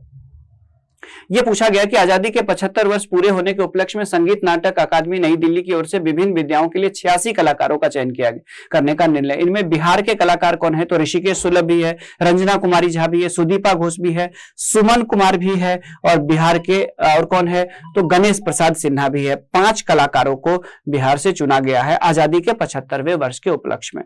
उसके बाद जाकर के कुछ ऐसे भी न्यूज है जो आप लोगों को जानना चाहिए, बीच में देख लीजिए, कुछ ऐसे न्यूज भी है जो आप लोगों को जानना चाहिए। जैसे बिहार में जो बरौनी खाद कारखाना है, बिहार के कहां पे, तो बेगूसराय में है, वो बंद हो गई थी 1999 में और फाइनली जो है जनवरी 1999 में बंद हो गई थी। 22 साल के बाद फिर से इसमें प्रोडक्शन शुरू हो गया है।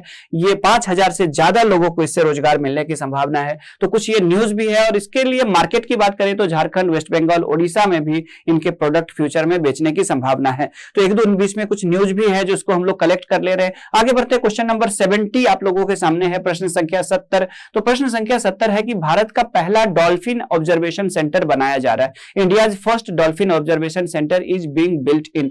तो आप लोगों को बता दूं कि क्वेश्चन नंबर 70 जो सुल्तानगंज से अगवानी के बीच में गंगा नदी पे एक पुल बनाई जा रही है और उसी पुल के एक पिलर को शीशे से चारों तरफ से उसको कवर किया जाएगा और उसी पिलर के नीचे उतर करके लोग गंगा नदी के पानी के अंदर जा सकेंगे और शीशे से जैसे कि जीव जंतुओं को ऑब्जर्व किया जाता है वैसे किया जाएगा। तो सुल्तानगंज से अगवानी के बीच में, सुल्तानगंज के पास गंगा नदी पे पुल बन रही है। उसी पुल के एक गंगा नदी के बीचों बीच में उसी के पिलर में शीशे लगाए जाएंगे और उससे लोग अंदर जाकर के टूरिस्ट वगैरह सब जो है वो डॉल्फिन को देख पाएंगे। आपको पता होगा कि भारत में सबसे ज्यादा संख्या में जो डॉल्फिन है वो गंगा नदी में है। डॉल्फिन गंगेटिक डॉल्फिन कहा जाता है जो कि इंडिया का नेशनल एक्वेटिक एनिमल यानी राष्ट्रीय जलीय पशु है, घोषित किया गया है। और सबसे ज्यादा संख्या में जो है वो पटना और भागलपुर के बीच में यानी बिहार में ही सबसे ज्यादा डॉल्फिन पाई जाती है।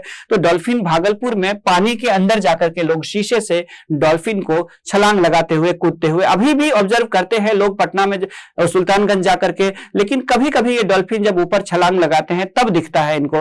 वैसे अब पानी के अंदर जाकर के इसको देख पाएंगे क्योंकि शीशे लगा करके इसको ऑब्जर्वेशन सेंटर बनाए जाने की योजना है। सुल्तानगंज से अगवानी के बीच में जो पुल बन रही है उसमें शीशा लगा करके डॉल्फिन को देखा जा सकेगा और ये अपने आप में इस प्रकार का डॉल्फिन ऑब्जर्वेशन सेंटर इंडिया का फर्स्ट होगा जो कि बिहार के भागलपुर जिले में सुल्तानगंज के पास बन रही है। आगे बढ़ते हैं, क्वेश्चन नंबर 71 है कि बिहार में किस जिले में 250 मेगावाट की क्षमता वाली सोलर पावर प्लांट स्थापित किया जा रहा है। तो आपको बेगूसराय यहाँ पे ऑप्शन है, बेगूसराय, दरभंगा, गया और लखीसराय। तो लखीसराय के आपको बता दूं कि लखीसराय के कजरा नाम के स्थान पर 250 मेगावाट का सोलर पावर प्लांट लगाया जा रहा है। बिहार में सोलर पावर प्लांट का सबसे बड़ा प्लांट होगा। हालांकि दरभंगा मैंने ऑप्शन डाला है, बीच में दरभंगा में एक तालाब में फ्लोटिंग सोलर पावर प्लांट लगाई गई है, तो वो कंफ्यूज ना हो आप लोग। Floating solar power plant Darbhanga के एक तालाब में लगाई गई है। लखीसराय में सबसे बड़ा 250 मेगावाट का सोलर पावर प्लांट लगाया जाएगा लखीसराय डिस्ट्रिक्ट के कजरा में। आगे, जल जीवन हरियाली मिशन के तहत इस प्रोजेक्ट को संचालित किया जा रहा है। आगे क्वेश्चन नंबर 72 आप लोगों के सामने है। क्वेश्चन नंबर 72 ये है कि न्यूजीलैंड में आयोजित जूनियर कॉमनवेल्थ चैंपियनशिप के किस खिलाड़ी ने 6 स्वर्ण पदक जीते? Which player won 6 medals in the junior Commonwealth championship held in New Zealand? तो न्यूजीलैंड में जो आयोजित किए गए थे जूनियर, ठीक है, जूनियर यहाँ पे आयोजित किया गया था, कॉमनवेल्थ चैंपियनशिप आयोजित किया गया था न्यूजीलैंड में। और न्यूजीलैंड में बिहार के कृति राज पटना की है, बिहार की कृति राज जो कि पटना की स्टूडेंट है, खिलाड़ी है। और ये जो है जूनियर कॉमनवेल्थ चैंपियनशिप में इसने टोटल कितने जीते? 6 गोल्ड जीते हैं, अलग अलग इवेंट में जीते हैं इन्होंने। बेसिकली अगर ये बात करें तो ये क्या है, तो बेसिकली पटना की है कृति राज, और ये पावर लिफ्टिंग के 57 किलो वर्ग में, तो पावर लिफ्टिंग के अलग अलग कैटेगरी के लिए मेडल निर्धारित किए गए थे और 6 मेडल जीत करके ये आई है टोटल न्यूजीलैंड से कॉमनवेल्थ जूनियर चैंपियनशिप के से कृति राज कहां की है, तो कृति राज है बिहार के पटना की। ठीक है, तो पावर लिफ्टिंग में 6 गोल्ड मेडल जीत करके आई है। आगे क्वेश्चन नंबर 73 जूनियर वर्ग में, क्वेश्चन नंबर 73 है कि पटना उच्च न्यायालय के मुख्य न्यायाधीश हैं, the chief justice of Patna high court is. तो आप लोग को पता होगा कि सर्वोच्च न्यायालय के जो मुख्य न्यायाधीश है उनकी लीडरशिप में जो 5 जजों का कॉलेजियम है सुप्रीम कोर्ट का, उन्होंने पटना हाई कोर्ट के 2 जज, एक chief justice of Patna high court और दूसरा एक सीनियर जज ऑफ पटना हाई कोर्ट, इन दोनों को क्या किया है, इन दोनों के नामों की सिफारिश की थी कॉलेजियम ने, तो इन दोनों को पटना हाई कोर्ट से सुप्रीम कोर्ट लाया गया। तो उसमें संजय करोल पटना हाई कोर्ट के चीफ जस्टिस थे, ये भी आ गए, और ए अमानुल्लाह भी पटना हाई कोर्ट में सीनियर जज थे, तो ये भी दोनों सुप्रीम कोर्ट में आ गए। और संजय करोल जो है वो chief justice Patna high court के थे, तो संजय करोल के सुप्रीम कोर्ट में आने की वजह से क्या हुआ, तो चीफ जस्टिस ऑफ इंडिया का पद खाली हो गया, और इसको भरने के लिए क्या किया गया है, तो चक्रधारी शरण सिंह को प्रमोट किया गया है, और चक्रधारी शरण सिंह जो है वो बिहार में पटना हाईकोर्ट के चीफ जस्टिस यानी मुख्य न्यायाधीश बन गए हैं पटना हाईकोर्ट के। तो ये सारे के सारे इंफॉर्मेशन देख लीजिए। तो इन दोनों को संजय करोल और ए अमानुल्लाह सुप्रीम कोर्ट में जज बने हैं, कॉलेजियम ने इनके नाम की सिफारिश की थी और इसको मंजूर कर लिया गया था, और ये दोनों सुप्रीम कोर्ट आ गए थे, और उसके बाद जो पद खाली हुआ था चीफ जस्टिस का, तो चक्रधारी शरण सिंह जो है वो पटना हाईकोर्ट के मुख्य न्यायाधीश यानी चीफ जस्टिस बने हैं। आगे बढ़ते हैं, क्वेश्चन नंबर 75 आप लोगों के सामने है कि बिहार में राज्य उद्योग विभाग द्वारा पहली बार जारी औद्योगिक विकास की रैंकिंग में प्रथम स्थान पर है। Bihar ranks first in the ranking of industrial released by the state industrial development for the first time. तो या कहिए कि बिहार में राज्य उद्योग विभाग जो स्टेट जो इंडस्ट्रियल डिपार्टमेंट है उसने क्या किया था कि रैंक जारी किया था, तो उसमें पहला स्थान, थोड़ा सा ट्रांसलेशन मुझे यहाँ पे थोड़ा सा गलत लग रहा है, ट्रांसलेशन में थोड़ी सी उसमें प्रॉब्लम है ग्रामेटिकल, तो उस चीज को आप समझ जाइए कि पूछ रहा है कि बिहार में जो उद्योग विभाग है उसने पहली बार इंडस्ट्रीज डिस्ट्रिक्ट की रैंकिंग जारी की है, इंडस्ट्रियल डेवलपमेंट को लेकर के औद्योगिक विकास की रैंकिंग जारी की है, और इसमें पूछा गया है कि इसमें कौन सा जिला जो है वो पहले स्थान पर रहा है। तो आपको बता दूं कि पहले स्थान पर सिवान और दूसरे स्थान पर पटना।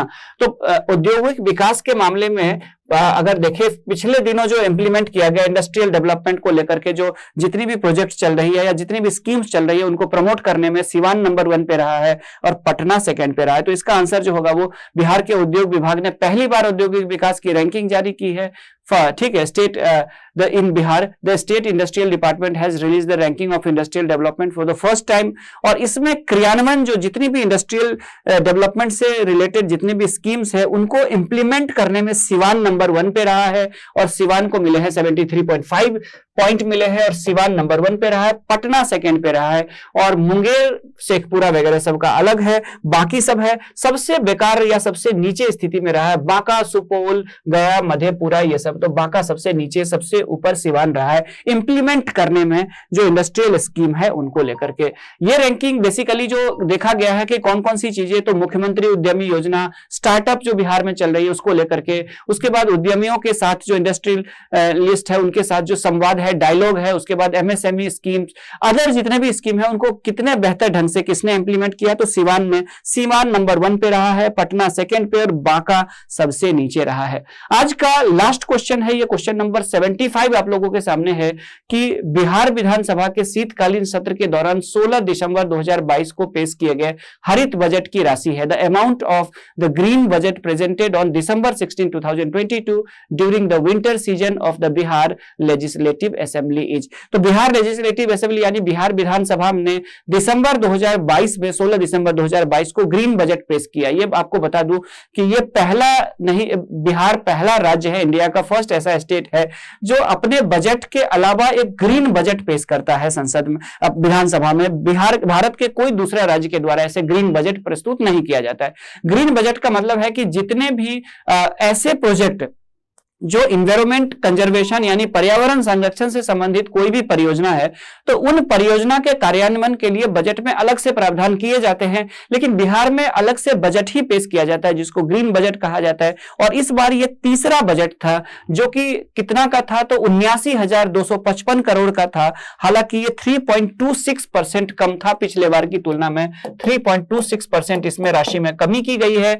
और इस यहां पे देखें तो इसका जो आंसर होगा वो होगा 79,255, 79,255 करोड़ का ये बजट है, ग्रीन बजट, जो कि 16 दिसंबर 2022 को बिहार विधानसभा के जो विंटर सेशन था, शीतकालीन सत्र, उसमें पेश किया गया था। ये तीसरा ग्रीन बजट था और इसमें पिछले बार की तुलना में 3.26% की कमी की गई है। और बिहार भारत का पहला ऐसा राज्य है जहां पे ग्रीन बजट जारी किया जाता है। और इसमें क्या किया जाता है, तो विभिन्न विभागों के द्वारा जो पर्यावरण संरक्षण के लिए कार्यक्रम चलाए जाते हैं उनके बजट के लिए 79,255 करोड़ का बजट जारी किया गया है। ठीक है, बजट पेश किया गया था ये बिहार विधानसभा में, जो कि पास हो गया था। आगे कुछ और भी न्यूज है, जैसे कि साहित्य अकादमी अनुवाद पुरस्कार 2022 की बात करें तो हिंदी, मैथिली और कोंकणी भाषा के लिए 2022 में अनुवाद पुरस्कार दिए गए हैं। और उसमें से अगर बात करें दिसंबर 2022 में, तो उसमें मैथिली भाषा के डॉक्टर रत्नेश्वर सिंह का, जो कि ललित नारायण मिथिला विश्वविद्यालय में रहे हैं, प्रोफेसर रहे हैं डॉक्टर रत्नेश्वर सिंह, तो उनको चमन लाहल की एक अंग्रेजी उपन्यास है आजादी, उसका उन्होंने अंग्रेजी में, इस आजादी नाम के इस उपन्यास का अंग्रेजी में अनुवाद किया है। मिथिला यूनिवर्सिटी के प्रोफेसर रहे डॉक्टर रत्नेश्वर मिश्र इन्होंने, और इनको साहित्य अकादमी अनुवाद पुरस्कार प्रदान किया गया है मैथिली भाषा के लिए। ठीक है, तो ये सारे के सारे न्यूज थे। और बाकी कुछ और भी न्यूज को मैंने यहाँ पे ऐड कर दिया आप लोगों के लिए, जिसको आप लोगों को देख के जाना है एग्जाम के पॉइंट ऑफ व्यू से, तो ये सब न्यूज को भी आप लोग देख लीजिएगा। बाकी आप लोगों को जो 68th बीपीएससी देने जा रहे हैं, जितने भी स्टूडेंट्स देने जा रहे हैं, चाहे किसी भी संस्थान में, दो बड़ी संस्थान में दिल्ली में आप लोगों को पता होगा कि मैं लेक्चर लेता हूं, जीएस वर्ल्ड मुखर्जी नगर और आस्था आईएएस मुखर्जी नगर से मैं रेगुलर क्लासेस लेता हूं, ऑफलाइन और ऑनलाइन से भी जुड़ा हुआ आप लोगों को पता होगा। तो मुझसे कोई भी स्टूडेंट किसी भी प्लेटफॉर्म पे जुड़े हो, चाहे कोई पेड कोर्स में, दोनों में से किसी संस्थान से जुड़ा हो, या इस यूट्यूब के माध्यम से भी अगर आप घूमते हुए किसी तरह से मुझसे जुड़ गए हैं तो मेरे ही छात्र है, तो एक दिल में आप लोगों के लिए है कि आप लोग इस लेक्चर से न सिर्फ आप लोगों को किसी भी तरह से अगर सपोर्ट मिल जाए तो ये मेरे लिए खुशी की बात होगी। और इसी उद्देश्य से मैं ये सीरीज चला रहा हूं, आप लोगों के लिए 69th वालों के लिए भी होगा, आप लोगों के मेंस के लिए भी होगा। तो ऐसे स्टूडेंट जो 12 तारीख यानी परसों आप लोग एग्जाम देने जा रहे हैं, 12 फरवरी को यानी रविवार को आप लोगों को का एग्जाम है, तो आज ये इस सीरीज की लास्ट लेक्चर है। और आप लोगों ने जिस हिसाब से प्यार दिया है, मुझे भी एक प्रेरणा मिली है कि आगे आप लोगों के लिए इस बैच की जो 68 देके आएंगे उनके लिए मेंस की इस तरह से फ्री कंटेंट यूट्यूब पे लाया जाए। और जो 69th के लिए मुझसे जुड़े हुए अभी से, उनको भी रेगुलर एक सेक्शन की जिम्मेदारी मेरी होगी कि आप लोगों को फ्री ये पूरी की पूरी क्लासेस करवाई जाएगी और रेगुलर करवाई जाएगी यूट्यूब पे, चाहे कितना भी व्यस्तता हो, आप लोगों के लिए नियमित रूप से ये क्लासेस होगी आगे। तो आप लोग एक बार चैनल को सब्सक्राइब कर दीजिएगा। और ऐसे स्टूडेंट जो 12 फरवरी को जहां भी सेंटर हो, वो या तो अभी यात्रा कर रहे हैं, या लोग पहुंच चुके अपने सेंटर के पास, या अपने सेंटर के नियरेस्ट के आसपास कहीं पे अब वो ठहरे हुए हैं, या जो अपने होम डिस्ट्रिक्ट में है तो अपने घरों से अब तैयारी कर रहे हैं कि अब निकलना है परसों एग्जाम देने के लिए। तो उन सभी स्टूडेंट्स को जो 68th बीपीएससी देने जा रहे हैं, बीपीएससी का प्री देने जा रहे हैं, उन सभी स्टूडेंट्स को, बिहार में पीटी कहा जाता है उसको, प्रिलिमिनरी टेस्ट, पीटी के नाम से ज्यादा लोकप्रिय है बिहार के बच्चों के बीच में। तो 68 बीपीएससी का जो प्रीलिम्स देने जा रहे हैं या प्रिलिमिनरी टेस्ट यानी पीटी देने जा रहे हैं, उन सभी स्टूडेंट्स को मेरी तरफ से ढेर सारी शुभकामनाएं, मेरी तरफ से ढेर सारा आशीर्वाद, ढेर सारी शुभकामनाएं, ढेर सारा आशीर्वाद। जाइए आप लोग विजय होकर के आइए, अच्छा करके आइए, और आपसे जुड़े हुए आपके मित्र, आपके परिवार, माता पिता का नाम रोशन कीजिए। तो धन्यवाद आप सभी को जुड़ने के लिए। Thank you, have a nice day, best of luck.